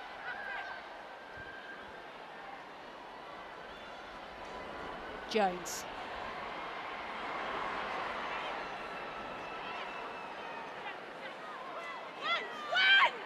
Slow ball here for England. Just getting ready for the forwards to fire themselves up, drive again. Lots of time on the ball here for Aitchison. Powell. Joyce just holding her width there, wasn't tempted to go with Powell, knew that the forwards were there to do the dirty work. Working a little pod there, Cecilia Tuipulotu and Gwenllian Pearce. George, she's charged down again in this game. England have been really alive to it as Singleton is well wrapped up in white shirts.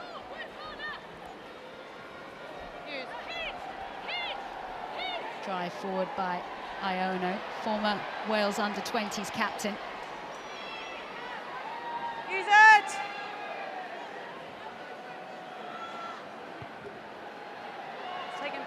Box kick by Bevan goes straight to Maloney McDonald.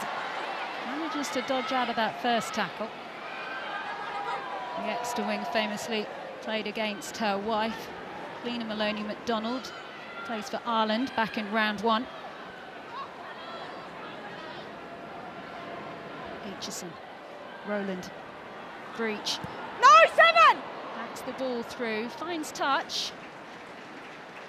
And England gift the ball back to Wales. Wales looked comfortable in defence then. It was a great double shot in the middle of the park. I think it was Pearce and Jones potentially. But then the edge defence as well. They're not shooting up against England, not giving them easy edges, so they're connected on the edge, and then there's no other option but for England to grub it through. So they're really testing, when they're making England go multiple phase, they're really testing England's decision making.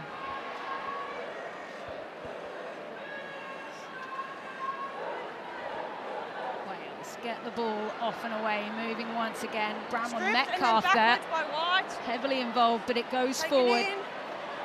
And England with space down the left. Ellie Kildunn just disguising what she's going to do, supporting by Jones. Release. Ellie Kildunn gets a knee to the ground. So important when you're being tried to be held up like that. If you get that knee down, you get the opportunity. And here comes Short. Now Cockayne can't get that last connection away. Referee happy, it's all backwards for the Roses. Breach.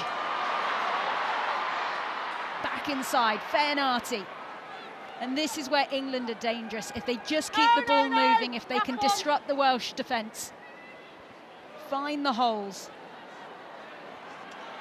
Through the middle. Burns. Aitchison. Jones. Packer.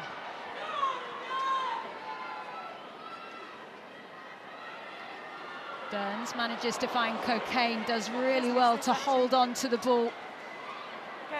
Meg Jones with the touch through, Marley Packer chasing as it'll come out on this near side of the field, but a well-worked bit of territory.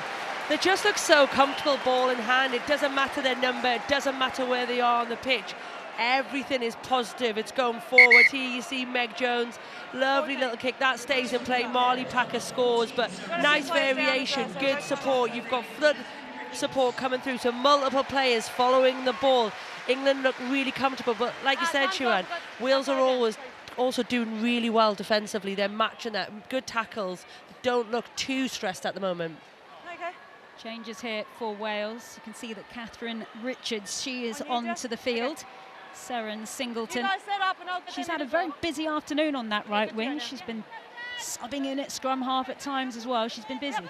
She has been busy, and you know, she's only had her first cap as her third cap today, and she looks work. She's been, you know, a good shining light in this Wales side. But to echo Katie's point, I think Wales are being physical in defence, but there's a reason why England are the best team in the world. They can run, they can kick, they can pass, and that's what we're seeing is the variation in that throughout their game. Same more. Out. A little shuffle on this more from Wales. Box kick by Bevan. Nicely cleared down the right, but Wales just shoveling England a little bit further back, but a nice launch play. Yeah, you look at some of these meters gained here on your screen, and like Siobhan said, running meters are so comfortable. Ellie Kildun, as we'd expect, top in that chart, looks very, very comfortable ball in hand, but a lot of his launching from the set piece. And this Fairnarty once again. Sarah Byrne getting that ball away. Stop. Meg Jones refusing to be tackled. Ellie Kildun finding the scraps on the floor. Let me know. Just let me know if there's the last offender. Big please. penalty there. Opportunity here for England just to build a platform. I wonder if they're going to review that. Kaylee Powell knew what she did straight away. Yeah, here we go. Okay, let's listen into the ref. Yeah, Leo, we're at the screen. Yeah, Ella, I'm going to show you a deliberate knock-on by 15 with no defender. Yeah, not a problem. On the screen now. Looking at the actions of 15 red, deliberate knock-on. Okay, stand by, Ella.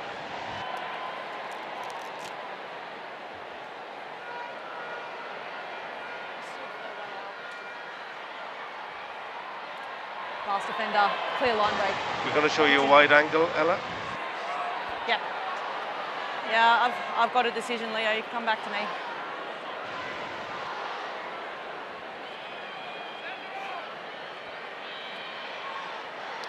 Yeah, clear line break, guys. I'm at yellow card. Yeah. Back to me, please, Leo. Back on you now, Ella. Okay, we've got a deliberate knock-on by 15 red. Line break opportunity, yellow card. Yellow card for Kaylee Powell. It looks so incidental when you watch it like that, but arguably by the letter of the law, Siobhan. Yeah, by the letter of the law, and you could even see by Kaylee's reaction straight after it. She's kind of half committing to a tackle. She might have one hand, but her arm comes out there. Her left arm, I think it is not in a catchable position, and it's one-handed. So the right call by the officials. They're so hard though, aren't they? Because you've done it before you've realised. Her hand's gone out. She hasn't gone to catch it. England potentially have a try scoring opportunity. So here, but probably been one of Wales's best players on the pitch defensively. Yeah, it's maybe trouble now for Wales. Wales down to 14. England on the attack. Jones with that pass again to Maloney McDonald. David is there. Maloney McDonald is scoring. What a finish by Claudia Maloney McDonald. She's now scored 22 tries for England on her 38th cap, and that one will have felt good. It's really smart tactical play, isn't it? Go where Wales have just lost a player, defensively on the edge. Meg Jones, we've seen her throw that ball all day, and what a finish by Claudia McDonald into the corner. Feet up, can't be pushed into touch, but it's the skill, the slickness of England's handling game today has been absolutely on point. And here you see she's in the air, one hand, great transfer from outside to inside hand, brilliant finish.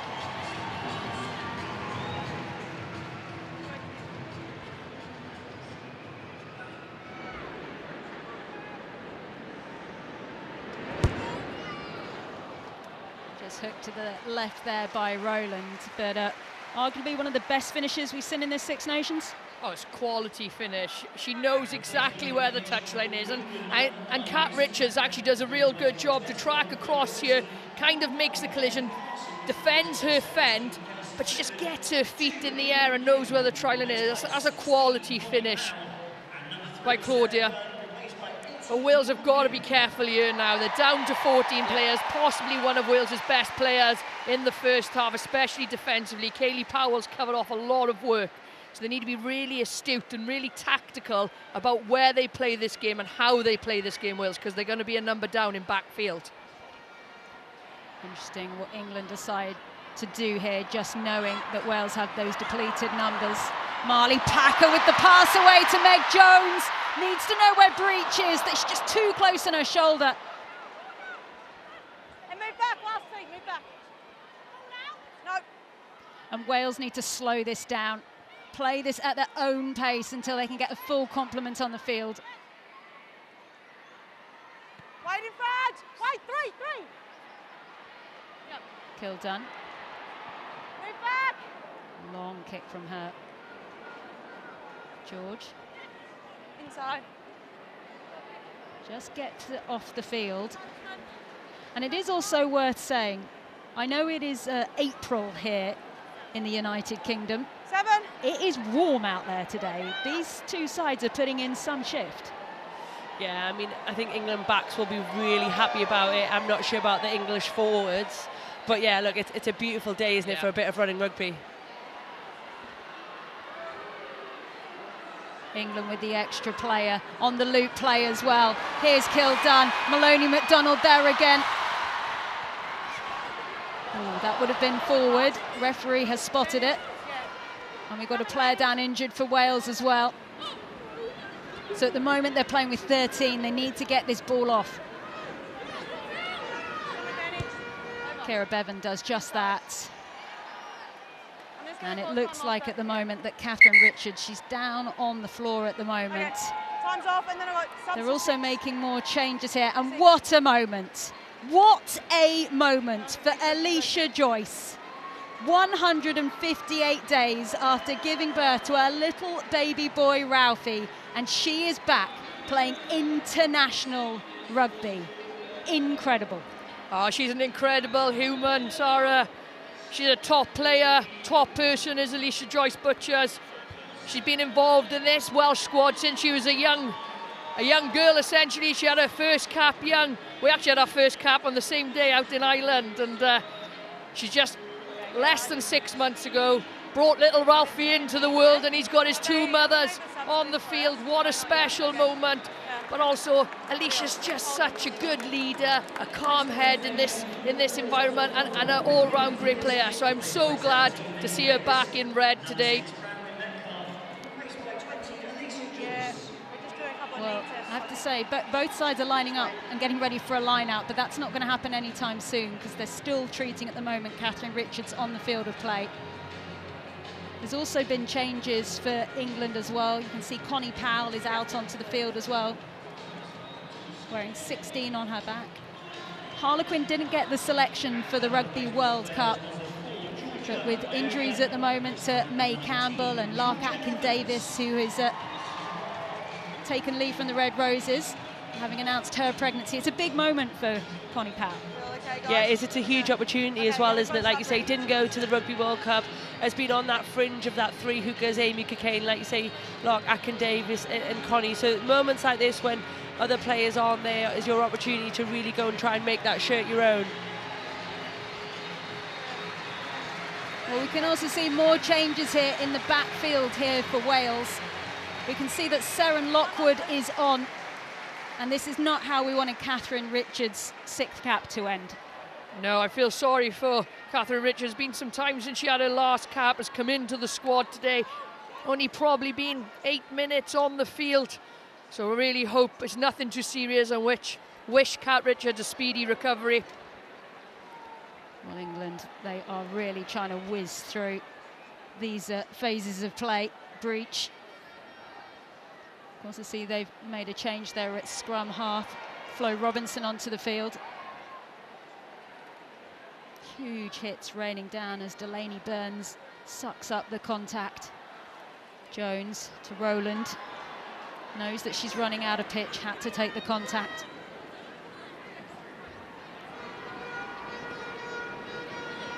Burton. Abby Burton. Also leads the University of Brunel women's programme.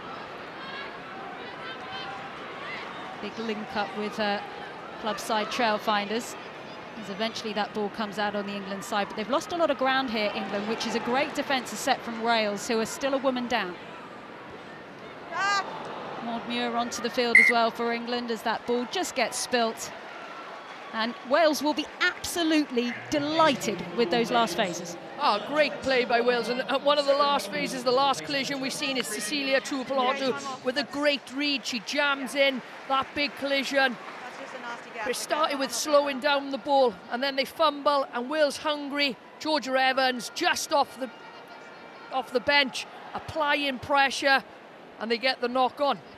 They've done a great job as well of getting into shape. I think last week Scotland were chasing shadows here. They never got close to even set to allow them to put pressure on England. I think Wales's defensive organisation today has kept them in the game. And like you say, Kayleigh Powell was one of the best defenders. Actually, even without her at the moment, they're shutting down the front field, letting England play with the ball, but not causing them too many problems.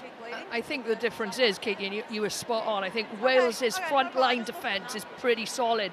What England were getting high reward from last week is their forwards carry that little tip, a line break, half a line break. They're not having that today, so that's the difference. Georgia Evans became quite the heroine for Wales during the Rugby World Cup. Her pink bow's now a symbol of just what it means personally to anyone to be a woman playing rugby. Let's stay square the hips, right boys' heads. And it doesn't matter when you go to any international Wales match now, you'll find those pink bows absolutely everywhere.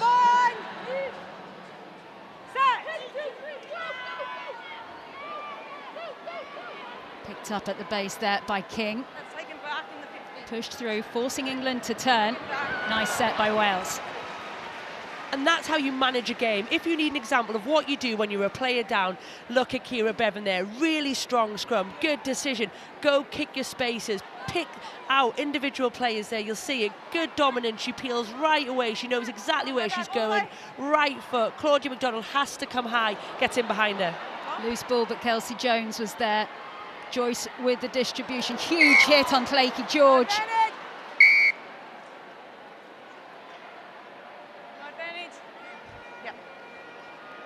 On in the line out. Scrum. Still Welsh ball, still at the right end of the field, and they are the team a woman down. Wales will be pleased with this, you know. It's a disrupted England's line out overthrow. They're trying to get the ball wide, but that ball to George maybe wasn't on. But they come back to the knock on from the line out. And bearing in mind, Wales are a player down. They've only conceded one try in that time. They'd be looking to keep it that way, but they're in the right area at the moment to keep that score that way. What I'd personally like to see from Wales is them go for that 4-try bonus point in that game. That would be a huge leap forward. Bind! Set!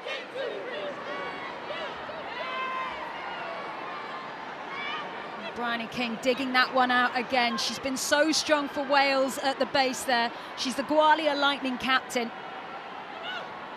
Only 22 years old, King. Becoming a real force. No. Elbows. Bevan looks up, finds the skipper, Lewis. Comes out to Evans. Well done, you're off your feet now, no lift. Down the Welsh line. Joyce.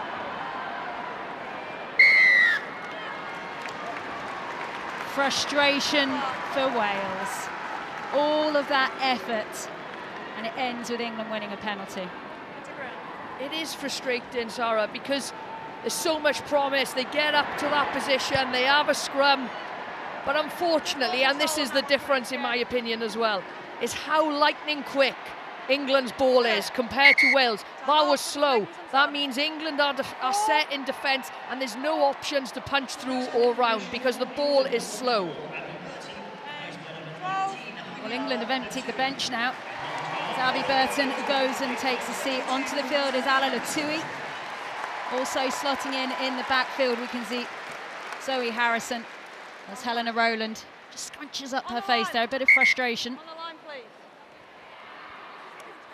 And she goes and takes a seat. Powell. Harrison, 12 from 12 with the boot last week. What has she got this week? There's Harrison with the pass away to kill Dunn. Referee happy it's all flat. Pushed through. Out on the far side, and straight away Zoe Harrison just showing she might be off the bench, but she's still got plenty of energy. I'm really enjoying Zoe Harrison's play at the moment. I think some of her touches have been absolutely sublime. You know, managing a game. England have been under a little bit of pressure, haven't had the territory. 2 nice touches, a little tip to Ellie Kildunn on the wrap round, and then she just puts it in the corner and almost says to the Wales, go on then, play out from here. Really smart tactical play.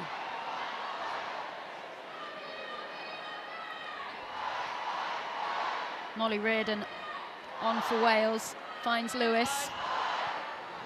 George. Just giving Wales a little bit of breathing room. Stay on your front lift on 17, thank you. Well, of course, Stay 2 meters. Don't come in. Wales will want to hold this scoreline for as long as possible. It's not long now until they go back to a full complement of 15 women. About a minute left on that sin bin for Powell. Soft hands to Latui. Screaming for it was Muir. She's picking up where she left off at Murrayfield. Packer to Latui.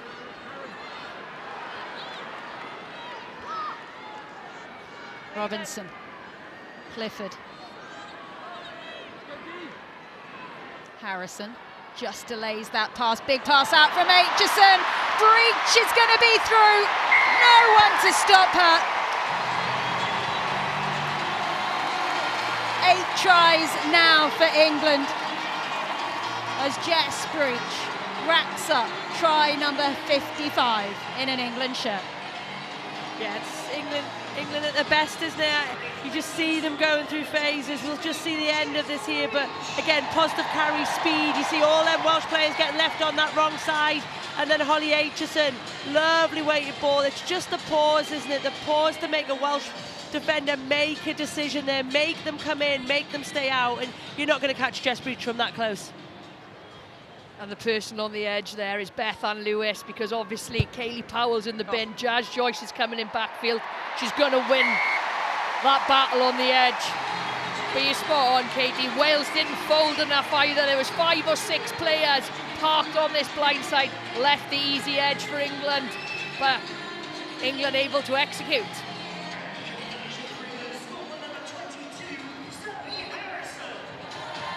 There you go, wearing the bow in her head. Jess Breach there.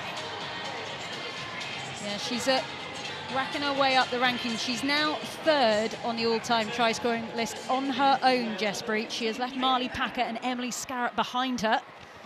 For how long is what Marley Packer's thinking as she drives on once again. Kildan.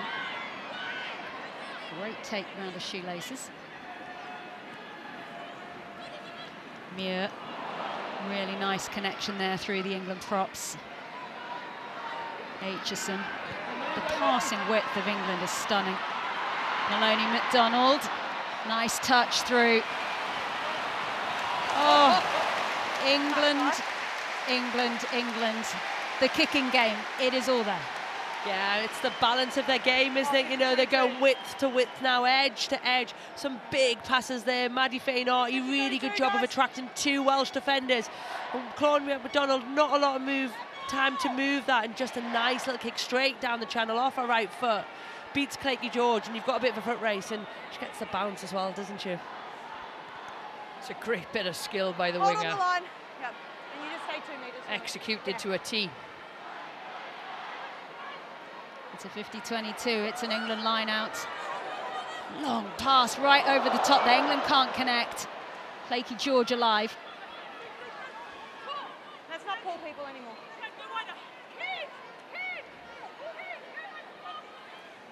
Move back. Driven on this time by Davis. And use a 9. Donna Rose there with the red and white scrum cap. Just at the back there as Bevan kicks away. and well dealt with by Wales. Yeah, it's a great box by Bevan, and it's patient.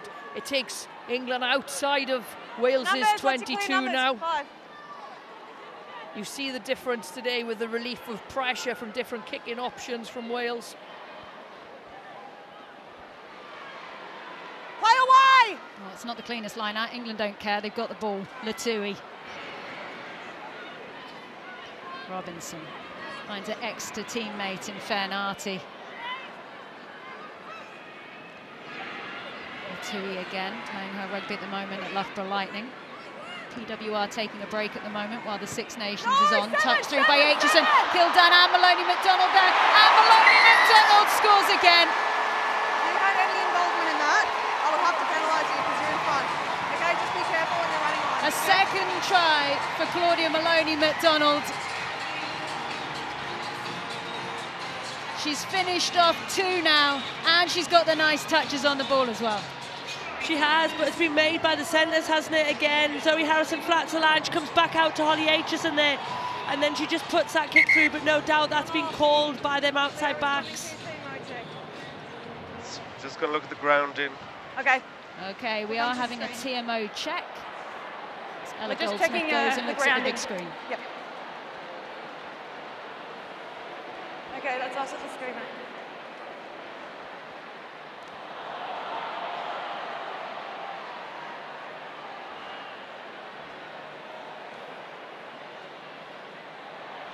For me, I clear separation.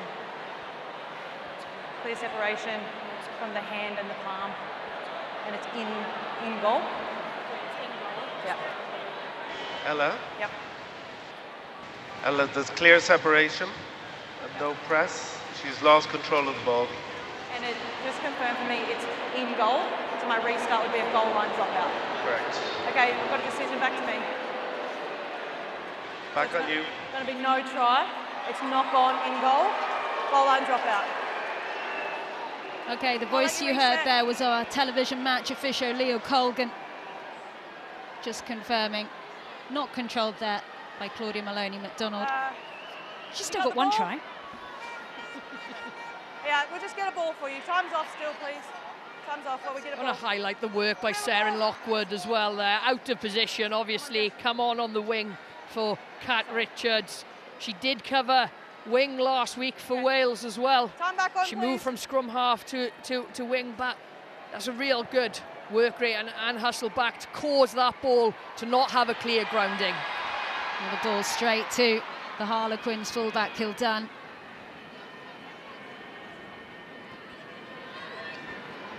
Fernarti goes once again. Leeds-born back rower. Dad Zach Fernarti had an illustrious rugby career himself. Lift the leg. Do not lift the leg. Going back here. No advantage there. I've got that one, hey. Okay, please. And Ella Goldsmith there, just telling England, doesn't want too many people talking at her. She's across the match herself. Like all good referees. Did that ever happen to you? I was a big talker, I was, Katie. I can imagine you were as well. No, just quite quiet in the background, you know. Of course.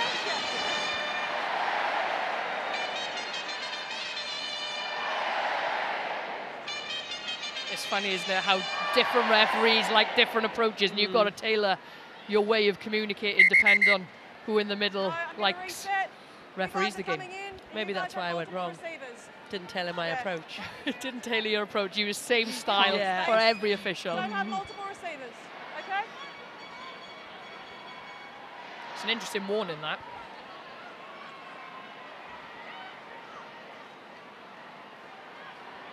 Bit short throw there by Powell, finds Fernarti. And we know where this is going. It's looking strong from England, and it's over. That is try number 9 for England. And it's Marley Packer who has finished that one off for them. I think she's saying to Jess Breach, you're not going to have that third place, not today. And you know what? Somebody like Marley Packer knows her stats. Don't think this is just kind of innocent team play there. That girl will have done her research. She'll know exactly where she sits. So she's ripped that off probably Connie Powell at the back, or when you should transfer there, you look, Connie Powell's thinking that should be mine. Marley Packer say, not a chance. It's a good finish.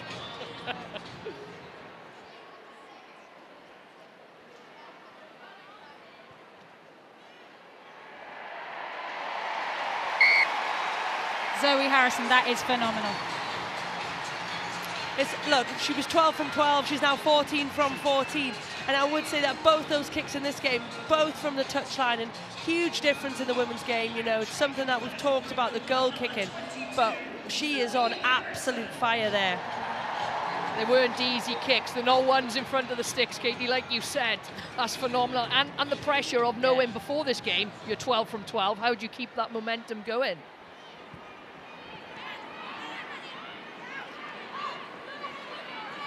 Fayanati just gets every blade of grass she can. Down the line. Pushing it all the way out to the west side of the pitch.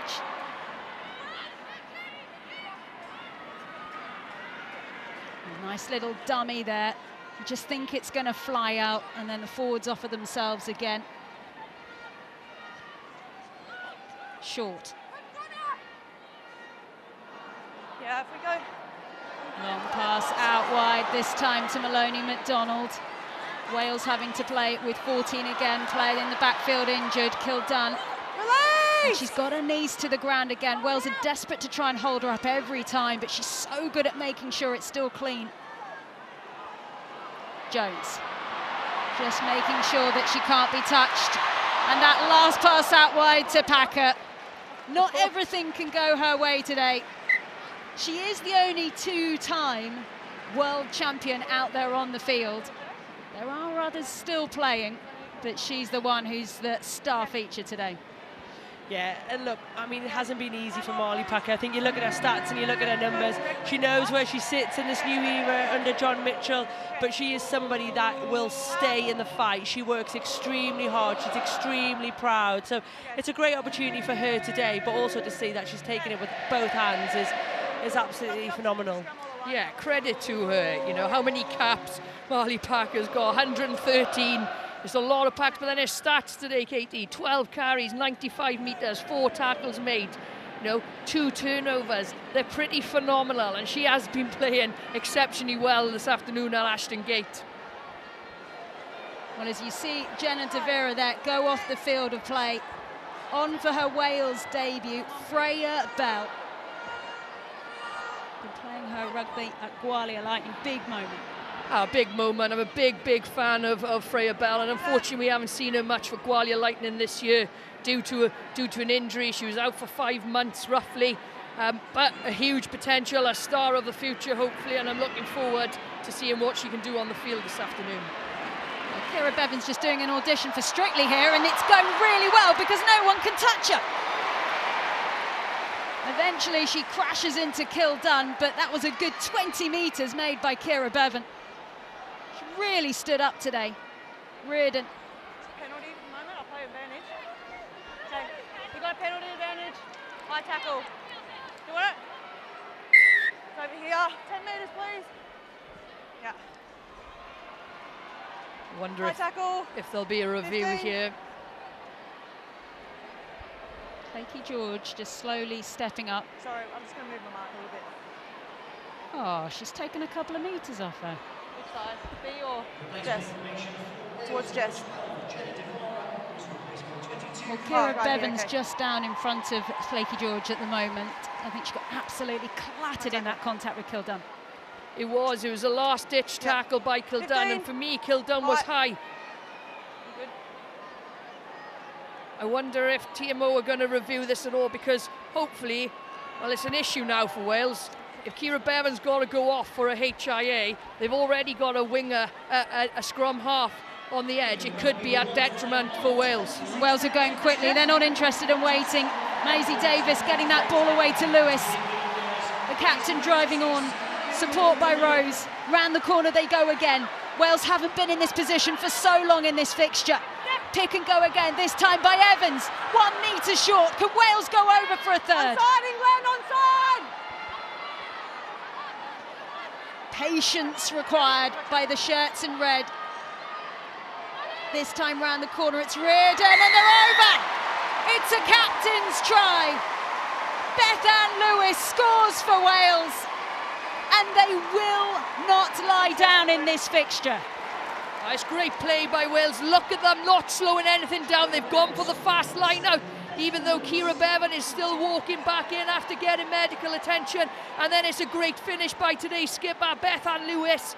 Just gets herself in a good profile. But Wales keep it tight with a pick and go. You see Molly Reardon and Lewis, the speed of that pick straight through the breakdown. That's what gets her a try, and it's great awareness by the skipper.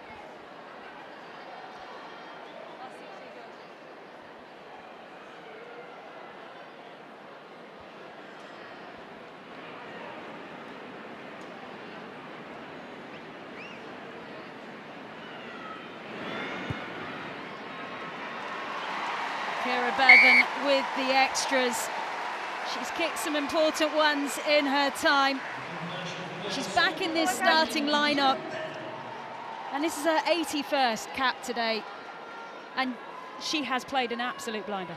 She's been outstanding. I think you look at the contribution she's had in key moments of the game have been world class. We talk about so many of these English players, but people like Kayleigh Powell, Kira Bevan today have been instrumental in that 19 points and how close this game has been at times. I completely agree, Katie. I think, you know, last week she started 18 tests on the bounce before last week for Wales, and has that given her a bit of a bee in her bonnet? I'm going to go out and prove a point today, and she's been exceptional this afternoon. Harrison, Jones, Fayanati. Flo Robinson is there, Exeter to Exeter. Robinson can't complete. They need to do one more shove. Jones wants to go herself. She'd be on for a hat-trick if she did. Latui scored last week against Scotland. Not her turn yet. No over the top, Red, no! Referee knows it's short. Muir is there.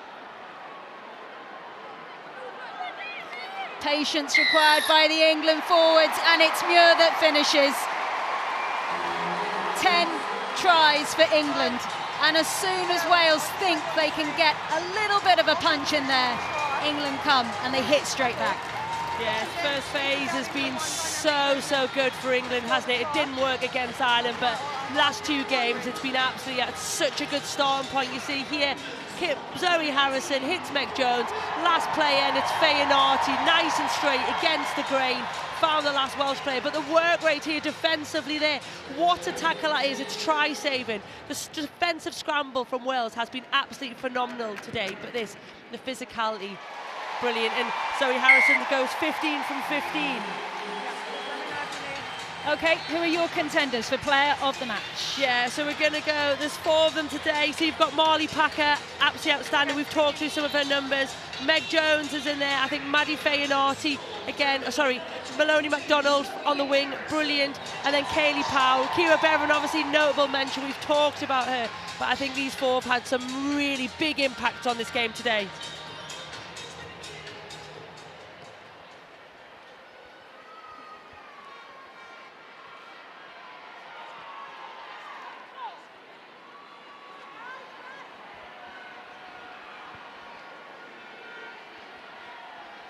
Short, try-scoring Muir is there. Just a little bit of a knock on the floor there by England. I think they'll be happy that this scrum is in the shade. Yeah, definitely. It is warm, and we're not used to this heat in the UK, are we? And it's been a dreadful start to the year, but the sun is shining today here in Bristol, and it's a fantastic day. But what I want to see now from Wales is fight for that 4th try, that bonus point, which could be important coming towards the end of the Six Nations. Wales don't want to be in that wooden spoon position again. No, and how important is it? The last time England and Wales played 67-12. How much will Wales be looking at that score now to think, actually, this is a better marker for us today?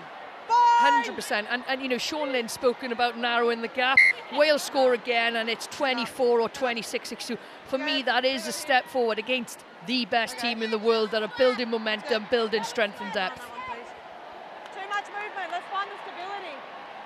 And these Welsh girls, for me, have shown huge character today, by the way. I think they've been brilliant. They've stumbled or pressured England at times, and there's been tactical geniuses by the coaches as well, and they've executed.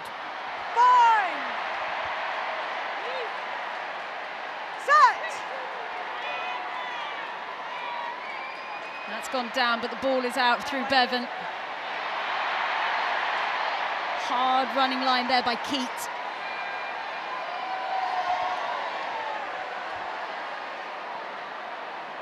All low, no foul play. Davis there, right in the Ball middle of carrier field. and tackler low. Just see what Kira Bevan was thinking there. She was almost trying to throw the ball into the body of Maudmuir, thinking about a Wales penalty. Davis goes again. She actually started out her rugby life as a flanker, ended up in the front row as another soft touch goes through by George, but they'll come back for the penalty.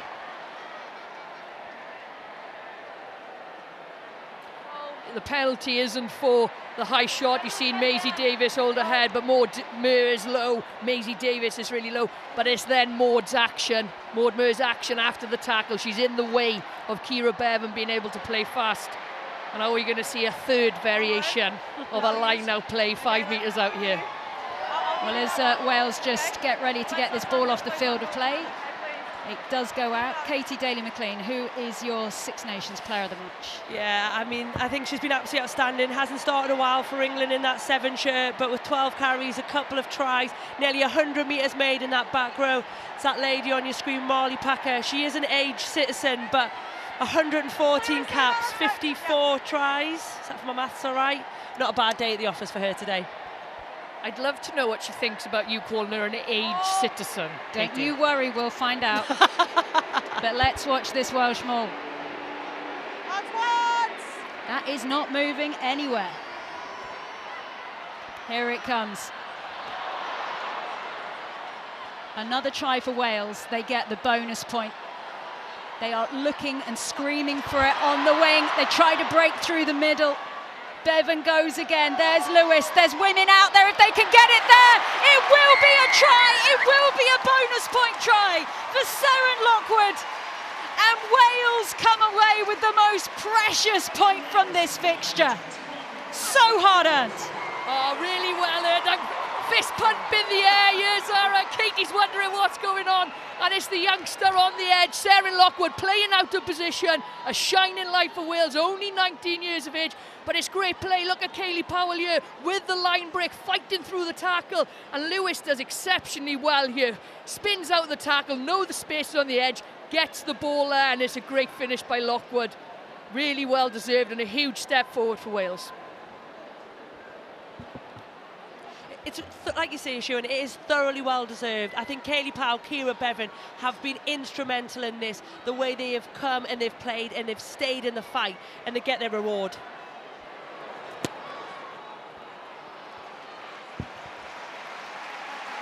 And not to beat that one by Kira Bevan, but that is the match. And what a match. Wales fought away. They would not back down. The Red Roses, the winning procession is still moving with some momentum. 36 test matches on the bounce now. But Wales came out fighting in Bristol. Marley Packer, what a day at the office for her. She knows. Congratulations there from her teammates. That will have been some shift in the warm spring sunshine.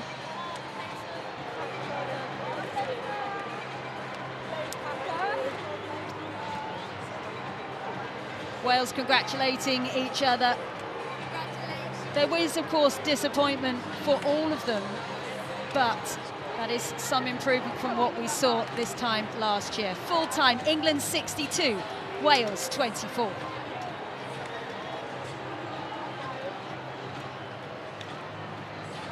We can still see smiles out there from Wales, but still plenty from England. They all get a week off now.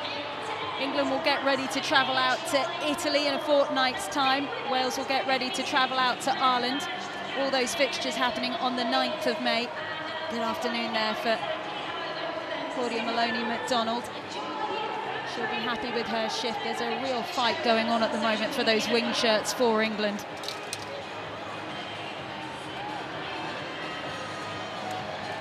As she goes up and she congratulates in front of her there, Delaney Burns has said she's had to wait since 2023 to rack up her 4th cap.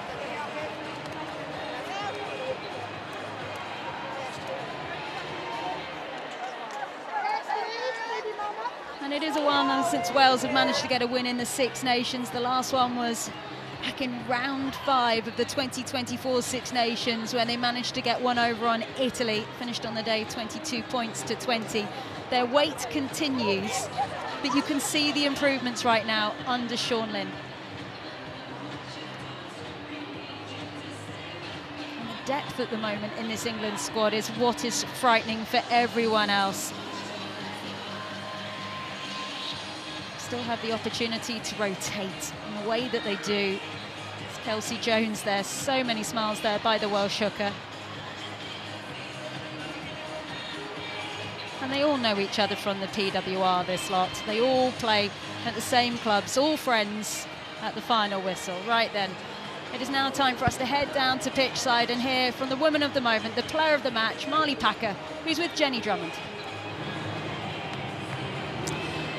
Marley, huge congratulations. 10 tries in the bag, played 3 matches, 3 victories. Just how pleased are you from an England perspective? Yeah, really pleased. Look, Wales gave us a tough game today. We knew they'd improved massively, but we got a young squad in. We stepped up today, and yeah, really proud of the girls' performance.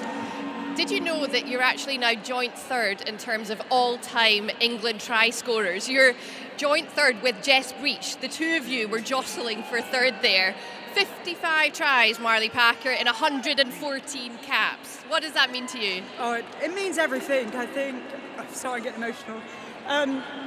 Just putting on this shirt is a massive honour. Being in front of this crowd, Ashton Gate, incredible, and today meant everything. What's making you emotional? I don't know, we were here in the semi-final and I was in the stands watching the girls proudly, and to step out in a sold-out Ashton Gate, it means everything.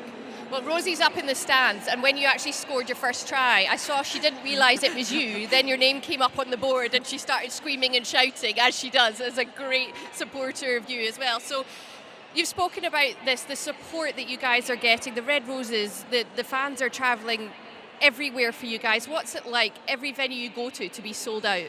Yeah, it's massive. It's incredible because, you know, selling out these stadiums means everything to us. We want to put a game on for them, and we hope they really enjoy our performances. And the Six Nations campaign, how much are you guys enjoying it so far? You got a rest week. Yeah, final weeks come in. Yeah, we're loving it. Like every time we come into the camp, the girls, we just enjoy being with the Red Roses. Mitch has got a really good environment for us, and actually, it's a really nice place to be. And then we get to put this kind of product out on the pitch. Well, look, go and enjoy it with the girls. Well done. Thank you very much. Thank you.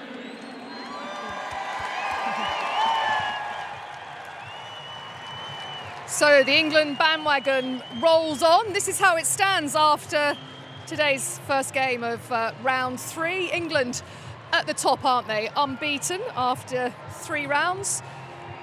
And we've got 2 matches a little bit later on. Italy, Scotland, France against Ireland. And as I say, 2 more Women's Six Nations fixtures to come across the BBC, sandwiched in between those 2 matches. An FA Cup semi-final at Wembley. Can Southampton cause an upset? Tomorrow it's Arsenal against Lyon in the Women's Champions League. And as ever, head to BBC Sounds for Rugby Union Weekly with the latest analysis from the men's and the women's game.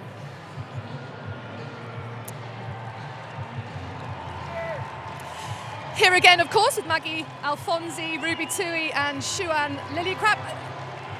Ruby, as the neutral here, how much did you actually just enjoy that as a spectacle? Oh, look, Marley Packer there just getting emotional because of how much it means. It was just the icing on the cake of Such a wicked day. Sun's out. I heard that never happens over here. Beautiful day. You know, everybody wrote Wales off, but they actually did their homework. You know, I think they showed France and a couple of countries where England might be, you know, a little bit holding some stuff in the pockets there. So that woman on your screen, Kira Bevan, you know, Bristol Bears, 8th season, just amazing. It was amazing, Sonia. Shuan, Wales have scored 4 tries against England. Just how impressed with that?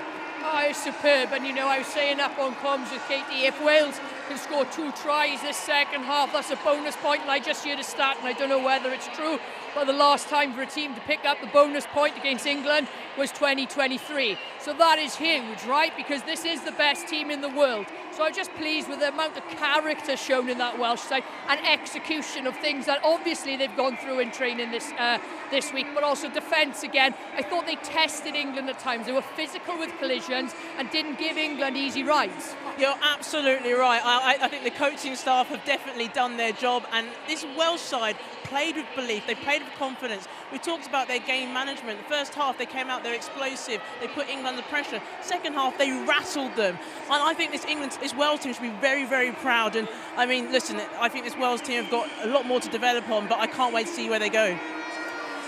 We've been joined by England's attack coach, which doesn't really do her a full credit because it's Emily Scarrett.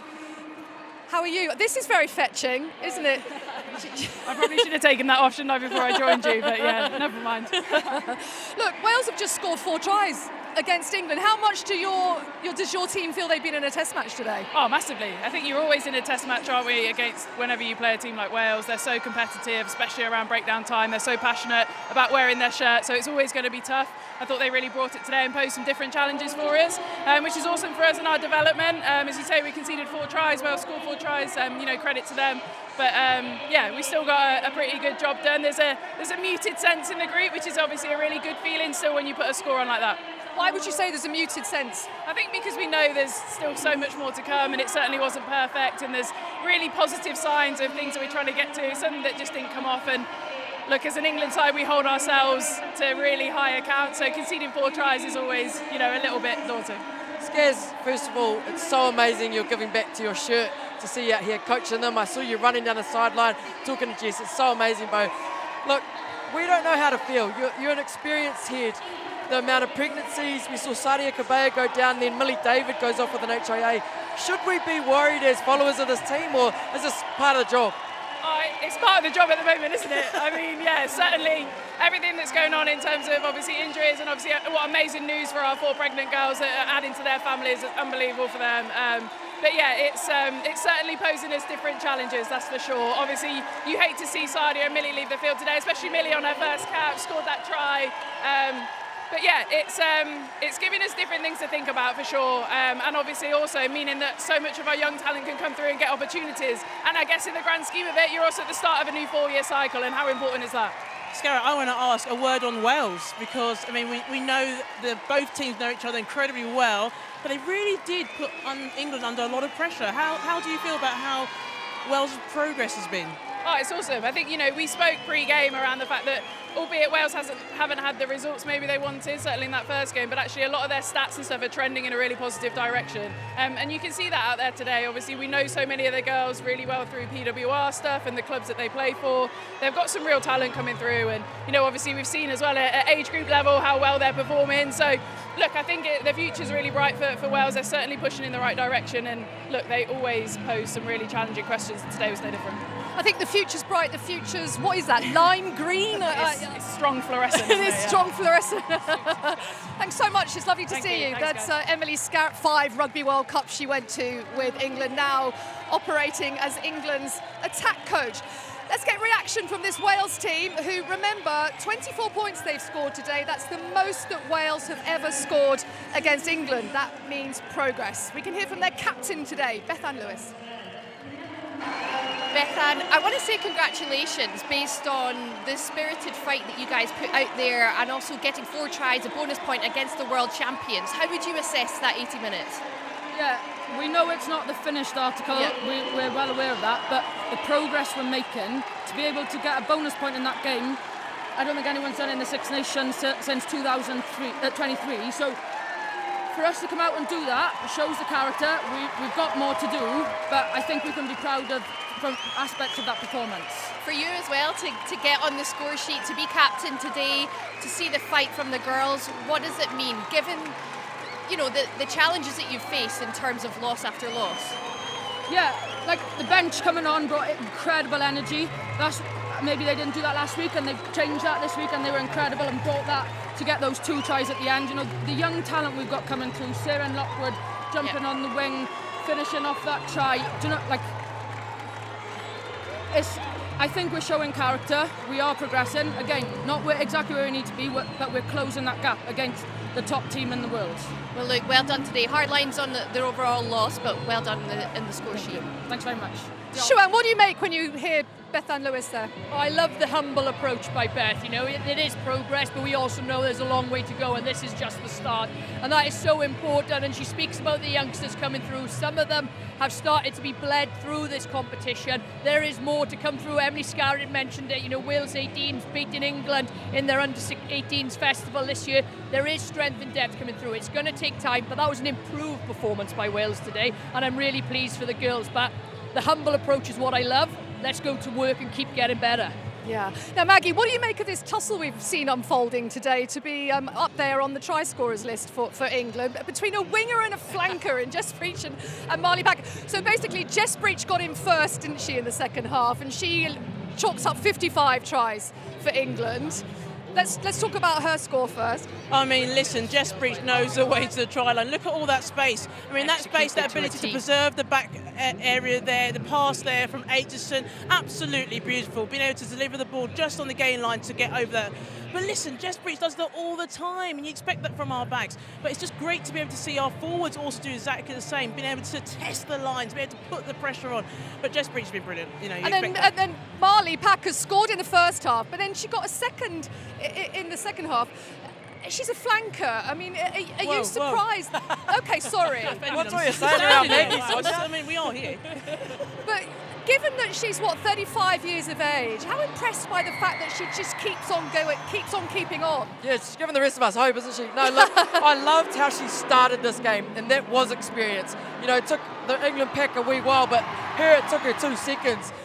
Made herself dominant in the carries, had a real physical presence, and she got a couple of meat pies, a couple of tries. So, I think Marley Packer's presence today is special, and it's from experience, and she's saying, I'm still here, I'm going nowhere. Look at that, 3rd all-time try scorer. Siobhan, do you think Marley Packer was maybe a little bit emotional because she knows she's in the sort of the swan song of her career, if you like, rather than the beginning?